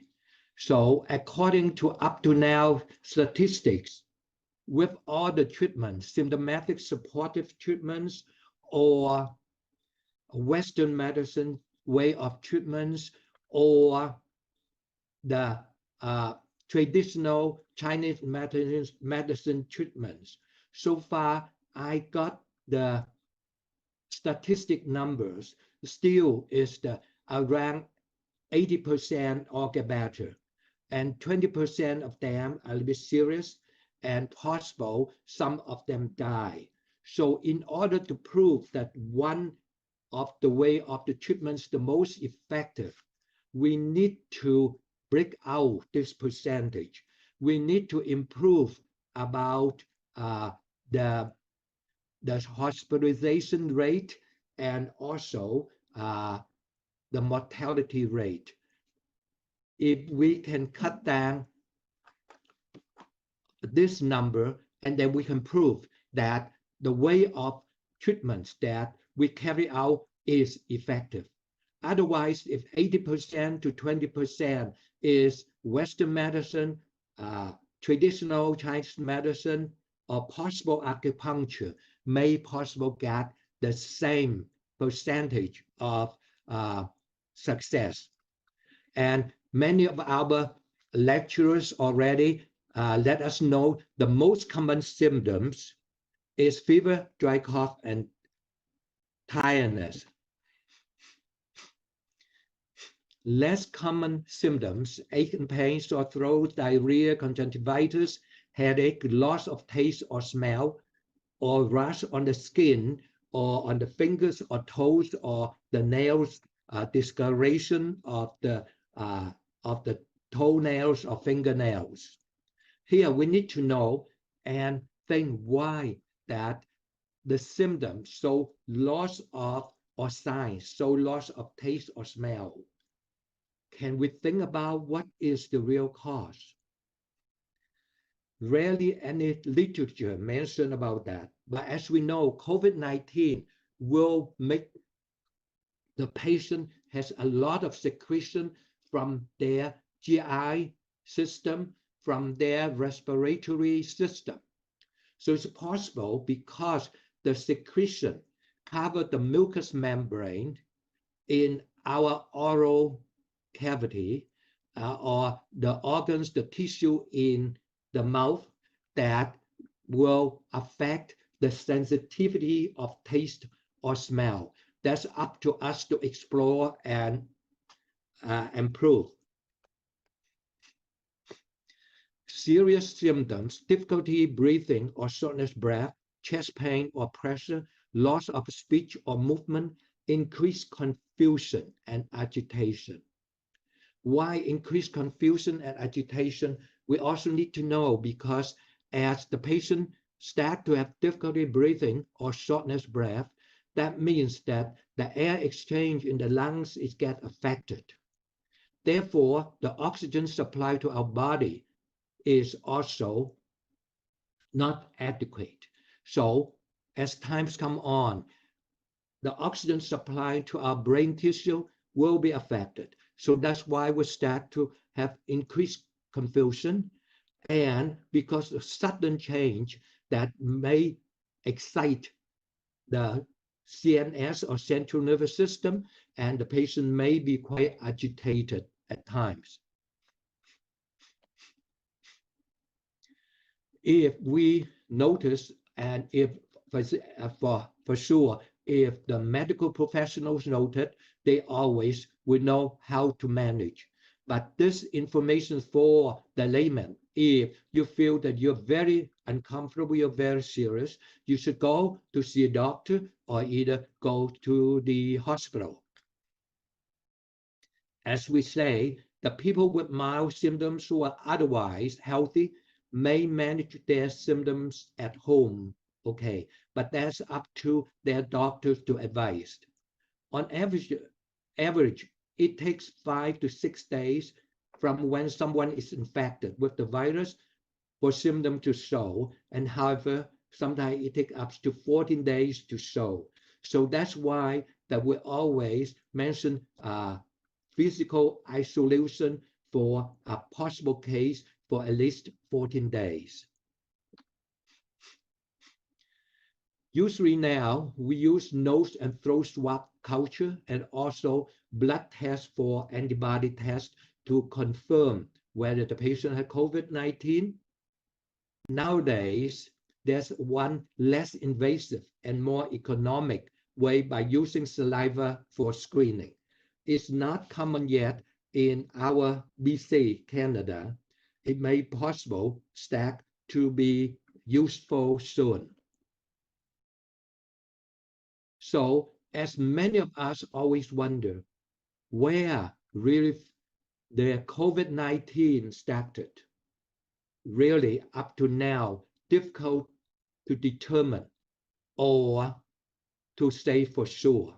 But from the history that I got is that in the early and middle part of 2019, many of the people, they want to keep healthy, so they don't smoke, but they use vaping. Vaping, they thought that can avoid all the chemicals into their lungs or system or body less. So they tried vaping. And as a result, at that time in the early or middle part of 2019, many cases started to have pneumonia. So at that time, we thought it's outbreaks of influenza and vaping-related illness. That's what we say valley at that time. That's in the early and middle part of 2019. It started.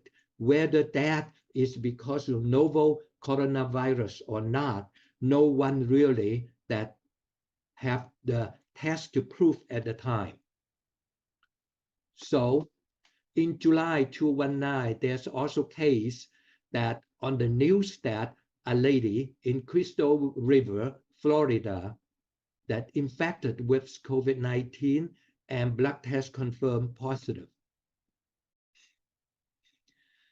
In Ocala County, Florida, June to August 2019, the 3 ladies and 1 man all died of some type of lung pneumonia disease that likely possible to be COVID-19, but no test was done to confirm at the time.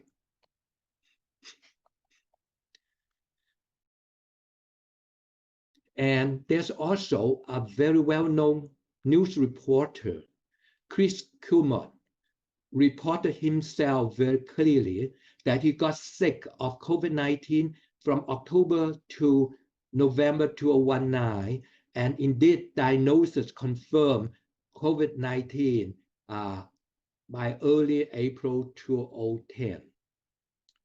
And the mayor of Belleville, New Jersey, in USA also got sick in November to December 2019, and he was confirmed to be COVID-19.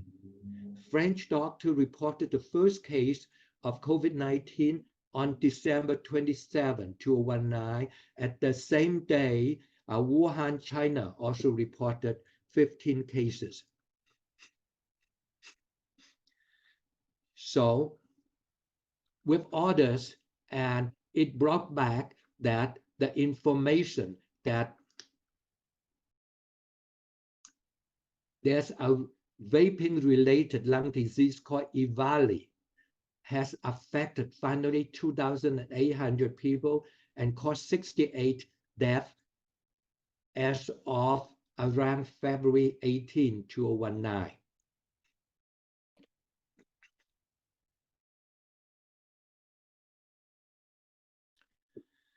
And this EVALI, the lung disease likely caused by or from vaping, the outbreak saw a sharp increase in August 2019 and peak in September 2019.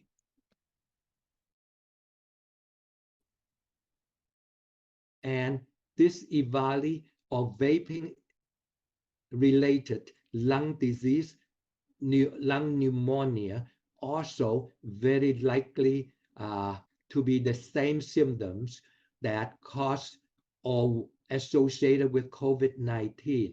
So it's very difficult to tease apart a bad flu case or a vaping case or COVID-19.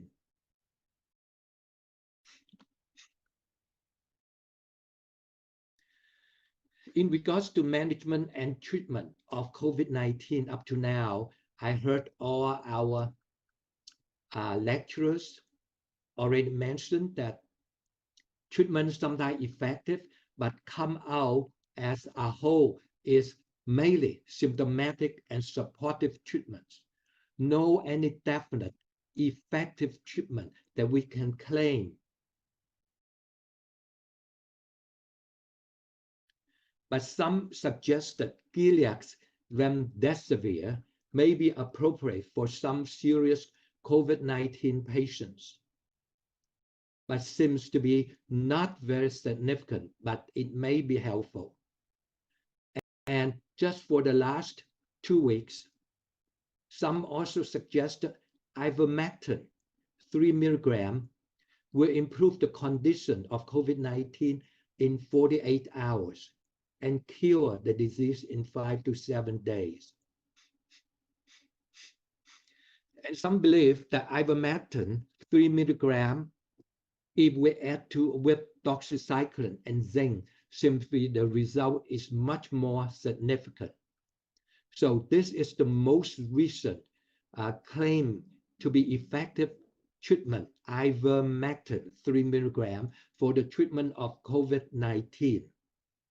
So with this insight, can our lectures or can we think about in our traditional Chinese medicine?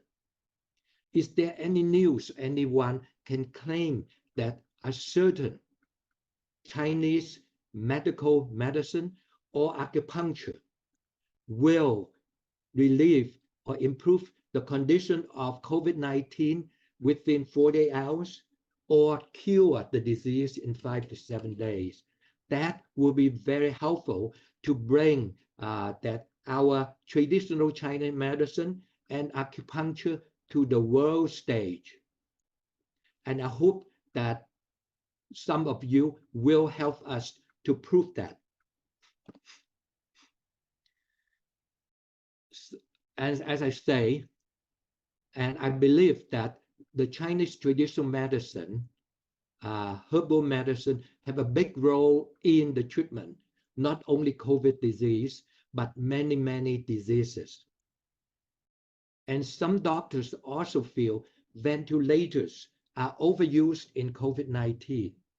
As we know the pathology, as I mentioned, COVID-19 patient has a lot of secretion in the system, in the respiratory system, the GI system that cause also diarrhea, and the lung system cause congestion, shortness of breath, respiratory distress. That's why some of the doctors use ventilators, and some seem to be very helpful. But if we are too eager to use ventilators or the pressure is too high, we may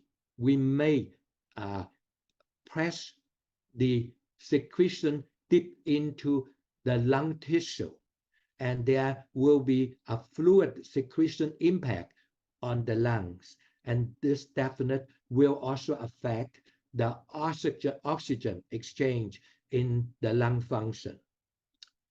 Some of the medical professionals also believe convalescent plasma shows also benefit in the treatment of COVID-19. But up to now, as I mentioned, no any really definite effective treatment for COVID-19, except for the last 2 weeks, reports come out is ivermectin. And I noted ivermectin in the early age in China. Some doctors also use ivermectin, but did not come out a report as so significant, impressed as for the last 2 weeks, the reports come out from the Western world. So with all this treatment so far that we do not have confidence at the moment that some type of the treatment will definitely, certainly 100% will control COVID-19. Therefore, we put the hope in vaccination. August 11, 2020, Russia started to use their new invented vaccine on their people, but it's not into yet the phase 3 clinical trial yet. So we have to wait to see. China started on July 12, 2020, tried the vaccine on 20,000 of the high-risk vulnerable population, claimed to be quite safe, and no ill report so far. I hope it will keep on like that, and then it is one of the great deeds for all the people of the world. And some use vaccine, adenovirus type of vaccine, to get immune response. Some use co-virus from monkey or human to deliver DNA recombinant vesicular stomatitis virus in order to get the vaccine. 2 vaccines from Moderna and BioNTech Pfizer also use the DNA and the RNA. Hope they are also successful. And some vaccine also use monoclonal antibodies or avian antibodies as the vaccine. And we hope all this will also be helpful. So many of our experts already mentioned how for the prevention of COVID-19, very clear already. And now I just kind of repeat again, keep our good personal hygiene, frequent adequate washing hand with soap and water for at least 20 seconds. So it's important here for 20 seconds. And please always remember to wear mask when you interact with any other people except your own healthy family members. So that means if you go out into the public, into the bus, into the office, whatever, we need to remember to wear mask. Good, healthy food intake in order to keep you physically and mentally healthy, in order to have good, strong immune response. Adequate rest and good quality sleep can also, because this is one of the most important for a person to enhance their immune ability to fight against all the disease or the virus or the bacteria. Avoid touching surfaces of surroundings if possible. Keep physical distance from others for at least 2 meters. Nowadays, people also believe that it would be nice to even keep physical distance for at least 5 meters. Always remember to avoid big crowds and gatherings, less eating out or in the restaurant, use more online or telephone for communication and connection, and as we use webinar tonight to exchange about our experience, to learn from each other for the benefit of all the medical professionals and also for mankind. Try to explore any lifestyle, medication, traditional herbal medicine, or even acupuncture to improve one's immunological response. So nowadays, we always talk about how to enhance our immunity to fight against disease, especially for this COVID-19. Why COVID-19 is such a dreadful disease? Because, as we know, it's a new virus for our human history. We never have it. So in our body, we never have antibody to prevent this disease. So that's why when it just started, it was so powerful, so dreadful. Many people just die without any hope. So that's why we call it as the new COVID-19 virus. But as time goes on, COVID-19, more and more people get contact with it, and more humans insidiously in their body already produce some immunity, some antibody. So that's why some people may get COVID-19, but it's not seriously sick as the people in the beginning that we heard in China. But also nowadays, we also heard, but this, I will mention it in the next slide. And also trying to explore any lifestyle medication that improve or enhance our immune ability. And later I will also discuss with you about acupuncture, why acupuncture can enhance one's immune ability, and how to prove that acupuncture indeed that will increase about our immune ability. That will be in the next slide. So as today, I noticed the topic is post-pandemic. When I look at this topic, I feel we are too optimistic. As time goes on, we possible can control a little bit of COVID-19, but then some new thing happen, some mutation, some new strain of COVID-19 occur.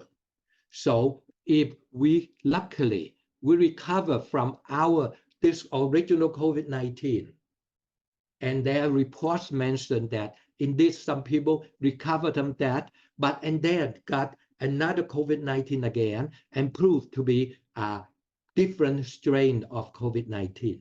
So COVID-19 keep on mutations. So whether we'll be able to control it or not, what I believe that if we luckily and very quickly to have a good effective vaccine for this moment, for this COVID-19, and we can prevent all our population.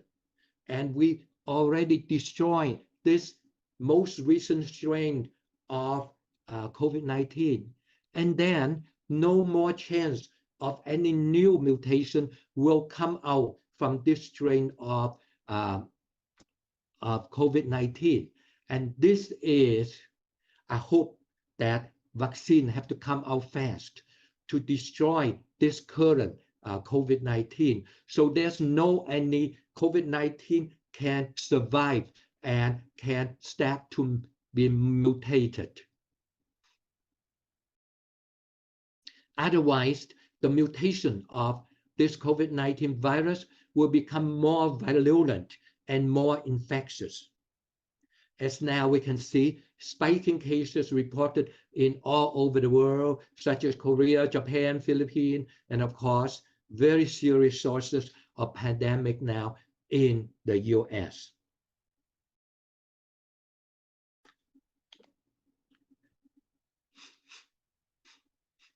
So, as I mentioned earlier, if we can have in time a very effective vaccination to control this current strain of COVID-19, and then COVID-19 will have no place in our human world. And then possible there will be no mutation. And then this vaccination will be our hope to control this dreadful COVID-19 once forever. So if in case that we can have a chance to reach to post-pandemic period, then social and physical distance will always be reminded subconsciously. If possible, we should try to be careful. If we're feeling we are very tired, very weak, and did not have enough sleep or feeling not well, that means our own immune resistant system is weak, and then we should not to join this other big gathering because can easily to catch a disease. So that's what subconsciously we need to learn from this this period of COVID-19 for social and physical distance, and we can learn from it, and we can prevent not only COVID-19 but all the disease in the future. Whenever we're feeling not well, we should not join the social gathering, and we should not go to the public place such as a restaurant, social gathering, theater, wedding party.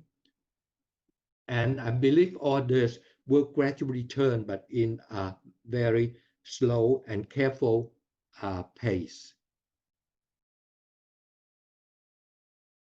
So as we already mentioned, that's their case just last week, just announced, but this I already know in the past, they happened, but only in the last 1 week, they did report a case of COVID-19, get all better, and then suddenly get COVID-19 again and prove to be another viral strain.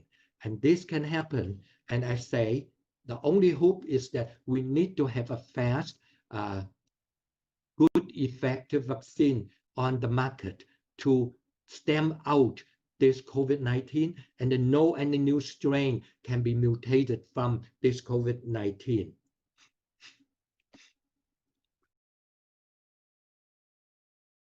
So will we be able to achieve this goal is quite guarded at the moment. As now we can see more and more COVID-19 mutation, different waves of pandemic, and it can be more serious and virulent each wave than we know before. However, according to human history, no matter how worse situation we are facing, we usually would overcome the situation and lead the whole world into a healthy, peaceful world.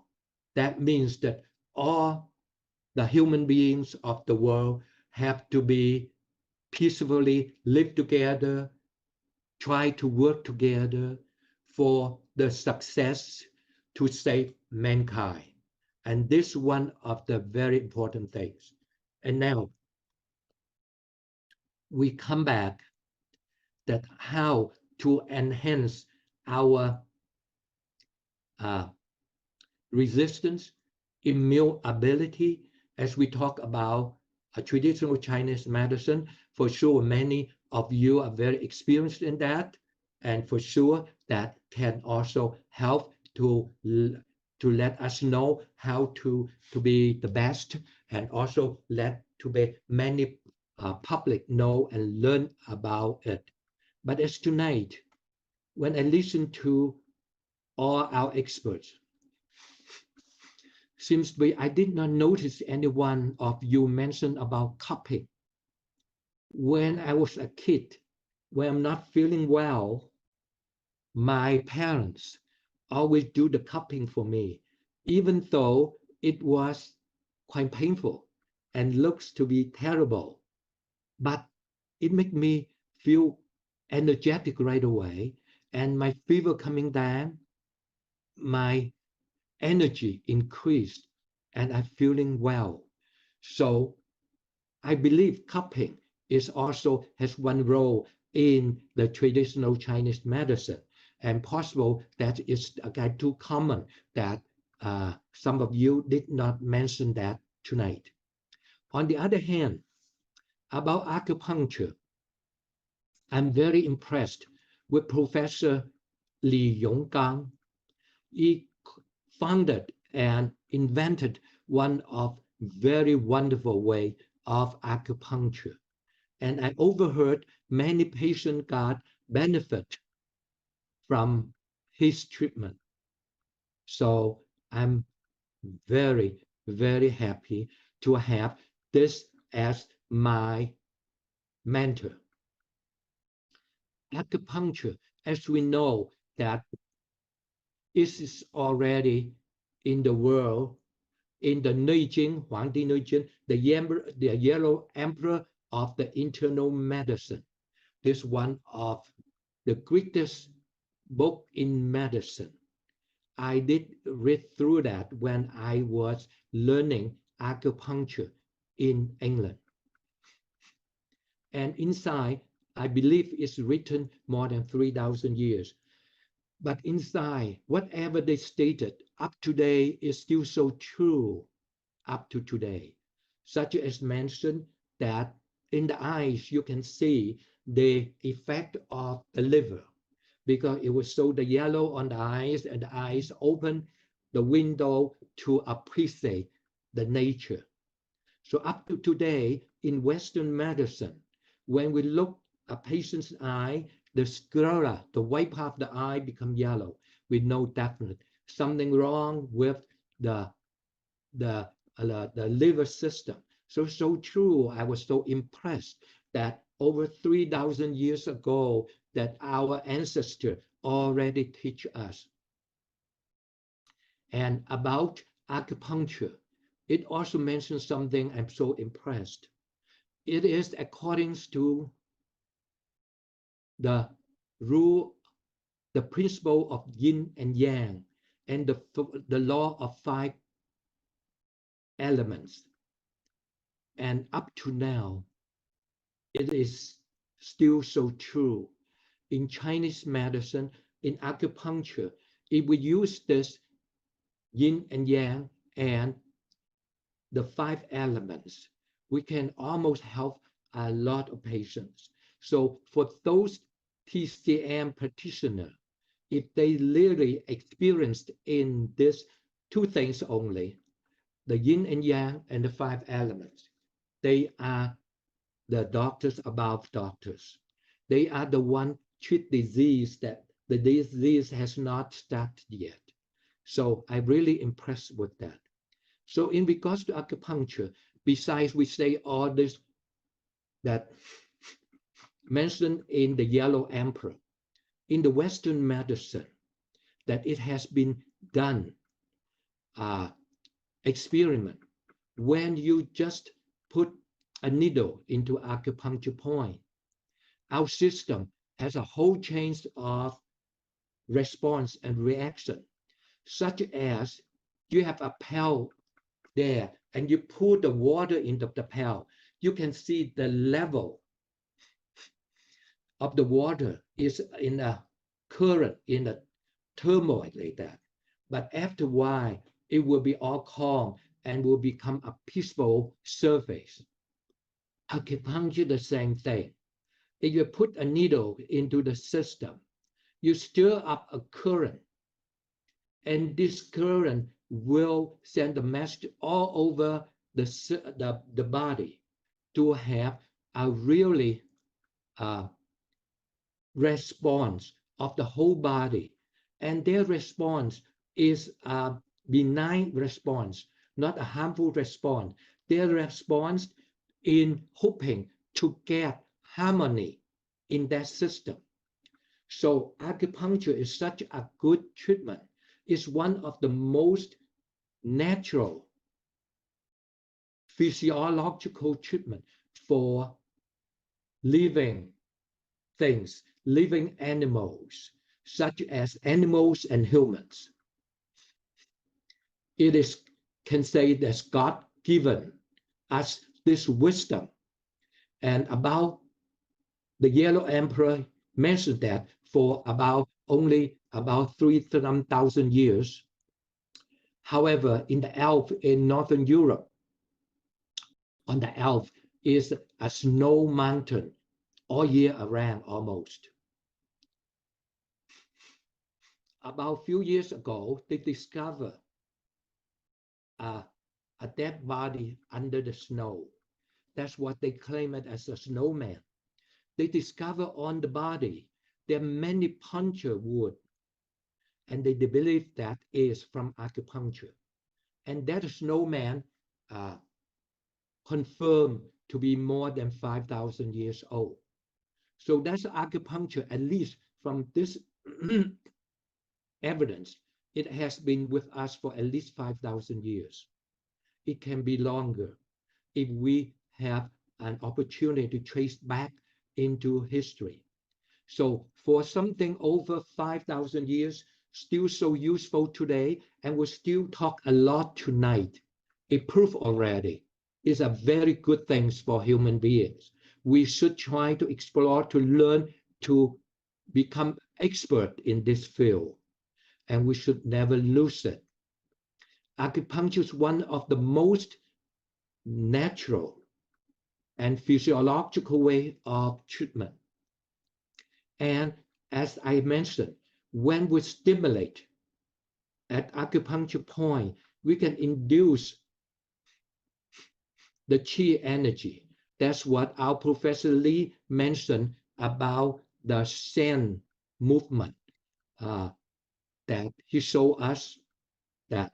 And this, in my layman, I can say that acupuncture point in, you can feel a fishing, the fishing sensation. When the fish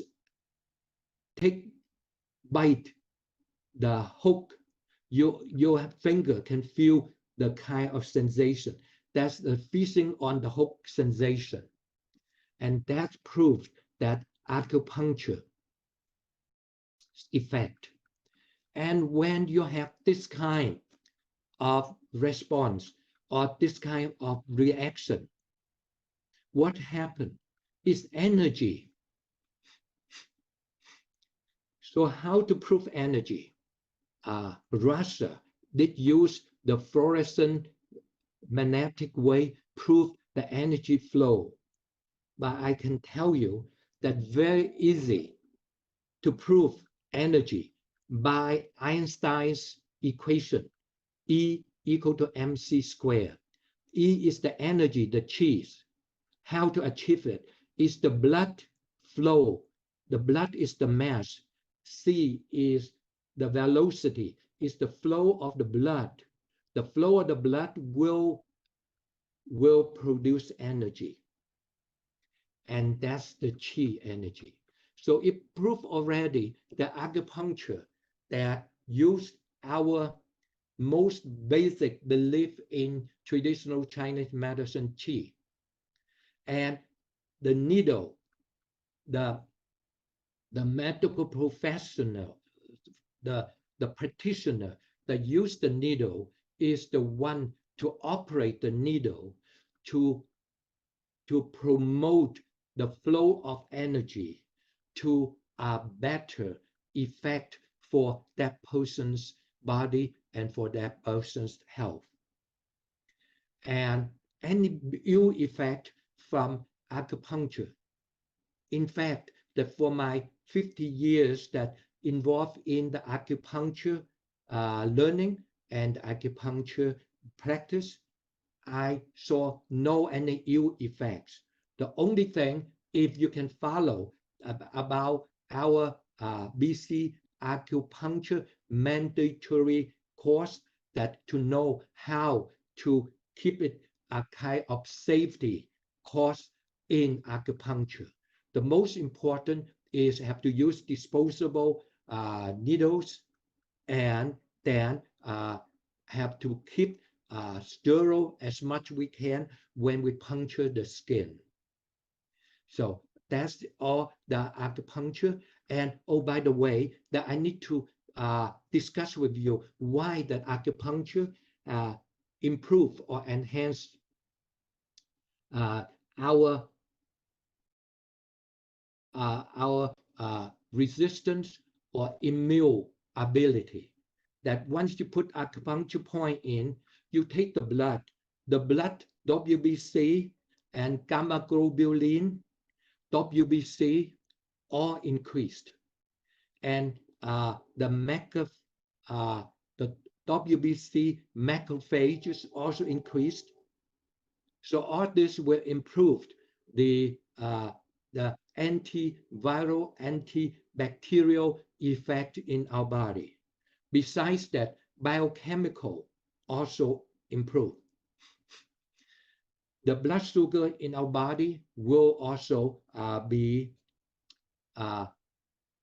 stimulated and to go to the harmonized, stable way. And also their endocrinological hormone also produced, such as the steroids and the endorphin.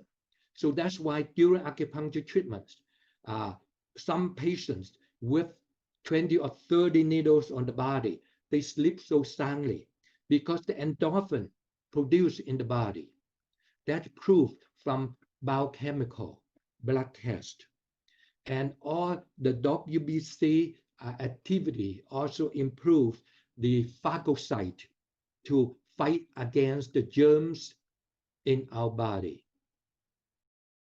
And so I also noticed acupuncture treatment for asthma. My own experience, I feel acupuncture, the ear points treatment for asthma is so effective. When the patient come in with severe shortness of breath, like that, we put on the right point on the ears. The patient calm down right away. The breathing become improved. The patient has no any respiratory distress. The reason why, because as mentioned, that the endorphin increased, the steroid increased. Because of treatment for asthma in Western medicine, sometimes we use steroid for the treatment. And also anatomically, on our ears, the sympathetic and parasympathetic nervous system also quite concentrated there. And the constriction of the lung or dilatation of the lung also related so much with sympathetic and parasympathetic system. So that's why the ear point for the asthma treatment is so effective. In regards to the shoulder frozen, the shoulder calcific tendinitis, or the knee osteoarthritic pain, acupuncture treatment has also got very good effect. Some case that I did give for calcific tendinitis on the shoulder, and afterwards the X-ray shows that the calcium all disappear. So indeed, if we have enough patients, and if the patient have enough patients, that treatment by acupuncture sometimes may help to release or to decrease the calcium deposit, but at least that will relieve the pain to make the patient can live comfortably. I feel that tonight I waste too much of your time, so I better stop right here. Thank you so much for all of your time and patience. Thank you. Thank you, Professor Yang. Professor Yang is very experienced in both Western medicine and acupuncture. The questions and challenges he raised, when successfully answered, will be very helpful in bringing wider recognition of TCM's effectiveness in treating COVID-19. Our last presenter for tonight is Professor Zhao Zhicheng. His topic is post-epidemic recuperation with Chinese herbal medicine. Please go ahead.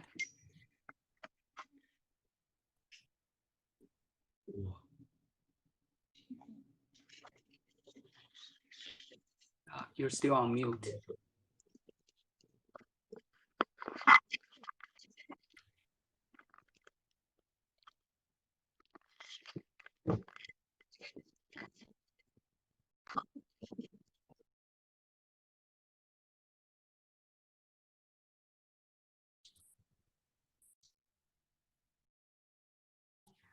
The title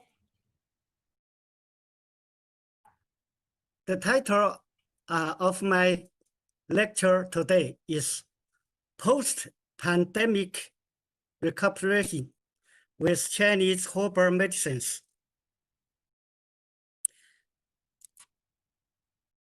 Here, pandemic means a kind of acute infectious disease caused by a microorganism, which corresponds to an exogenous affected febrile disease in TCM.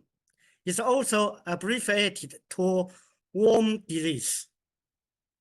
I have been engaged in TCM clinical practices for more than 50 years and would like to share my personal TCM experiences and skills with my colleagues and audiences, so as to make a contribution for the people's healthy care. The first part, purposes of Chinese herbal medicines applied in the post-pandemic period. Chinese herbal medicines can be effectively applied in post-pandemic recuperation for the sake of following 4 aspects. First, enhancing the patient's antiviral function. The pandemic diseases often caused by the different viruses or with the other microorganisms must consume patients' vital qi, zhen qi. That leads to a certain degree of deficiency patterns, such as deficiency of qi, blood, yin or yang, in different zangfu organs during the post-pandemic convalescence. Therefore, applying herbal tonics in post-pandemic period can strengthen vital qi, namely enhance the patient's resistance to different viruses, germs, or the other microorganisms, and then quicken the patient's recovery. The second, inhibiting or killing the residual viruses and other microorganisms. Generally speaking, there are viruses or with other microorganisms still existing within the patient's body during the post-pandemic period. So expelling the residual pathogens from the body is fully necessary for us. Otherwise, they may reproduce fast within the body and even infect the other people easily. Some herbal medicines, especially the herbals of both clearing away the heat pathogen and removing damp pathogen, can inhibit or even kill such pathogenic viruses and then stop the expansion and aggravation of the pandemic. Finally, accelerate the recovery progress. The third one, diminishing and curing the patient's complicated disorders or sequels. There are some mild presentations of the pandemic itself, usually in the post-pandemic period, but partly cases may be accompanied with some complicated disorders, such as coronary heart diseases, chronic obstructive pulmonary disease, type 2 of diabetes, and hypertension, besides some sequels. These disorders and the pandemic can influence each other and further prolong the pandemic or even lead to more serious and more dangerous conditions. Chinese herbal medicines have been applied in clinic practices successfully, so they can cure the disorders mentioned above too. For examples, relieving the symptoms, shortening the course of disease, and avoiding the aggravation of the pandemic in recuperation. The fourth one, eliminating the virus from the asymptomatic viral carriers. A lot of patients or cases during post-pandemic period show a positive result by RNA of the virus, but without any symptoms. Meanwhile, they may cause an occurrence of the pandemic later and have potential for infection. Facing such specific circumstances, Western medicine requests the viral carriers to be isolated and inspected only. However, TCM doctors give an appropriate herbal treatment according to the TCM diagnosis in order to eliminate the viruses and the other microorganisms within the patient's body, thus prevent an occurrence and the infection of the pandemic.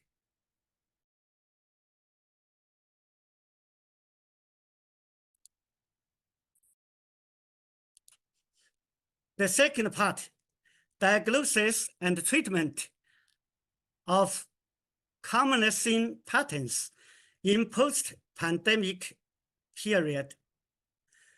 The patterns in post-pandemic period usually have the following 4 commonly seen patterns based on the comprehensive analysis of their clinical manifestations. And then Chinese herbal medicines given must be according to the different pathological patterns in TCM. The first pattern is residual pathogens in the interior. The key points for differentiation. This pattern can be divided into 2 basic types. One is intolerant heat type. Another is intolerant damp heat type. For the first type, they are low fever, thirst, restlessness, red tongue with yellow coating, and wrapped pulse. The intolerant damp heat type manifested as tight fever in afternoon, dry mouth but drinking less, heavy body, poor appetite, dysuria, loose stool, thick greasy coating, and soft moderate pulse. The therapeutic principle: clearing away the heat to detoxify in the interior for first type, removing damp heat by dissolving dampness and inducing diuresis for the second one. The basic formulas: 竹叶石膏汤 modified for the intolerant heat with slight yin deficiency. The second formula is 三仁汤 modified for the cases of damp predominant to heat. The third formula is 廉颇饮 modified for the cases of equally severe damp and heat. The second pattern is yin deficiency in the lung and the stomach. Key points for differentiation: there are feverish feeling in the palms, soles, and chest, or tight fever in the afternoon or at night, dry cough without sputum, dry mouth and throat, dry stool, red tongue with less coating, and thready wrapped pulse. The therapeutic principle: nourish yin fluid to reduce hyperactive fire first, moistening the dryness to normalize the lung stomach next. The basic formula for this pattern is 沙参麦冬汤 modified. The third pattern is deficiency of both qi and yin with mild damp heat pattern. The key points for differentiation they are low fever or no fever, dry mouth and lips with less drinking, dizziness with unclear head, heavy or forceless limbs, scanty urine, slightly red tongue with thin greasy coating, and the thready weak pulse. The therapeutic principle. Firstly, reinforcing qi and complementing yin simultaneously. Secondarily, dissolving damp heat to resume the spleen stomach. The basic formula for this pattern is 血式生脉汤 modified. Here 血式 means 血生白, 血. He is a very famous specialist in womb disease in Qing Dynasty.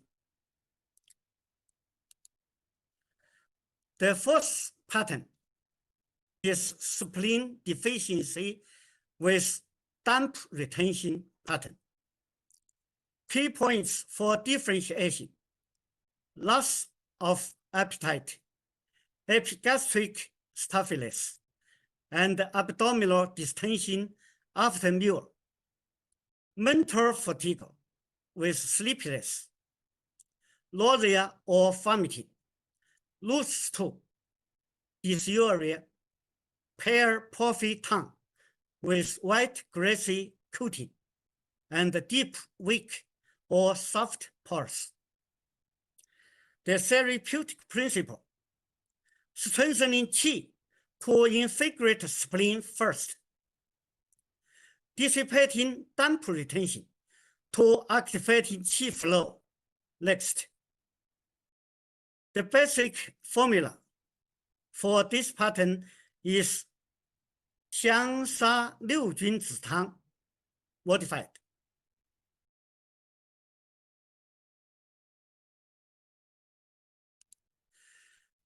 The third part matters leading attention.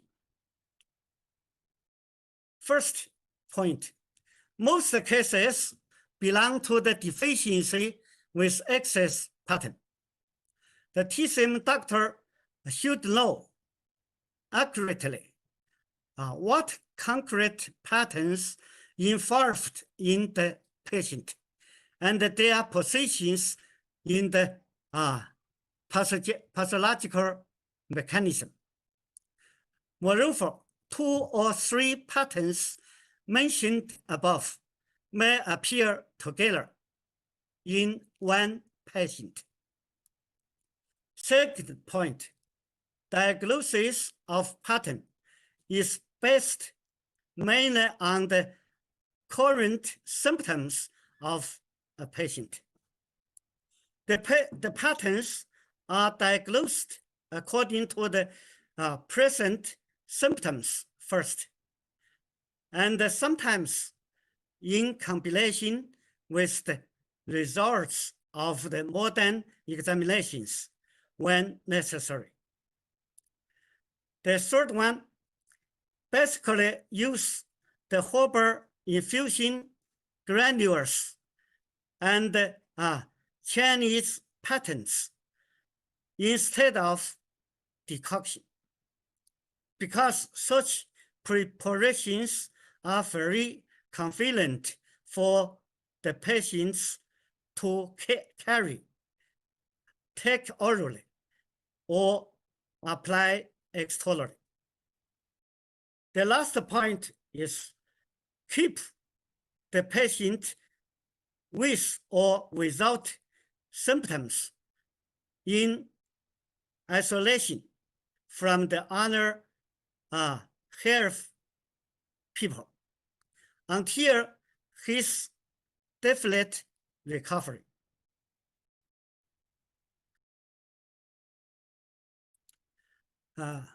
That's all for today's lecture. Thanks for listening and watching. Goodbye, everyone. Thank you, Professor Chen. Professor Chen clearly identified different patterns for recuperation with key points with diagnosis and herbal formulas for treatments that should offer great help for our clinical practice. So that wraps up our presentation. Because we're running behind schedule. So unfortunately, we have to skip the Q&A session. We would like to thank the guest speakers for their inspirational speeches, the presenters for their valuable knowledge sharing, and the organizers and the volunteers for their tireless effort. Lastly, we would also like to thank the viewers for your participation. The true impact of pandemic should be measured not only in terms of loss of life, but reduced quality of life too. So behind every statistical number is a personal story of physical and psychological suffering. We hope that our viewers, particularly those TCM practitioners, benefit from today's presentations. Let's apply the new knowledge we learned here today to help improve the lives of patients everywhere. Wishing everyone wonderful health and good night.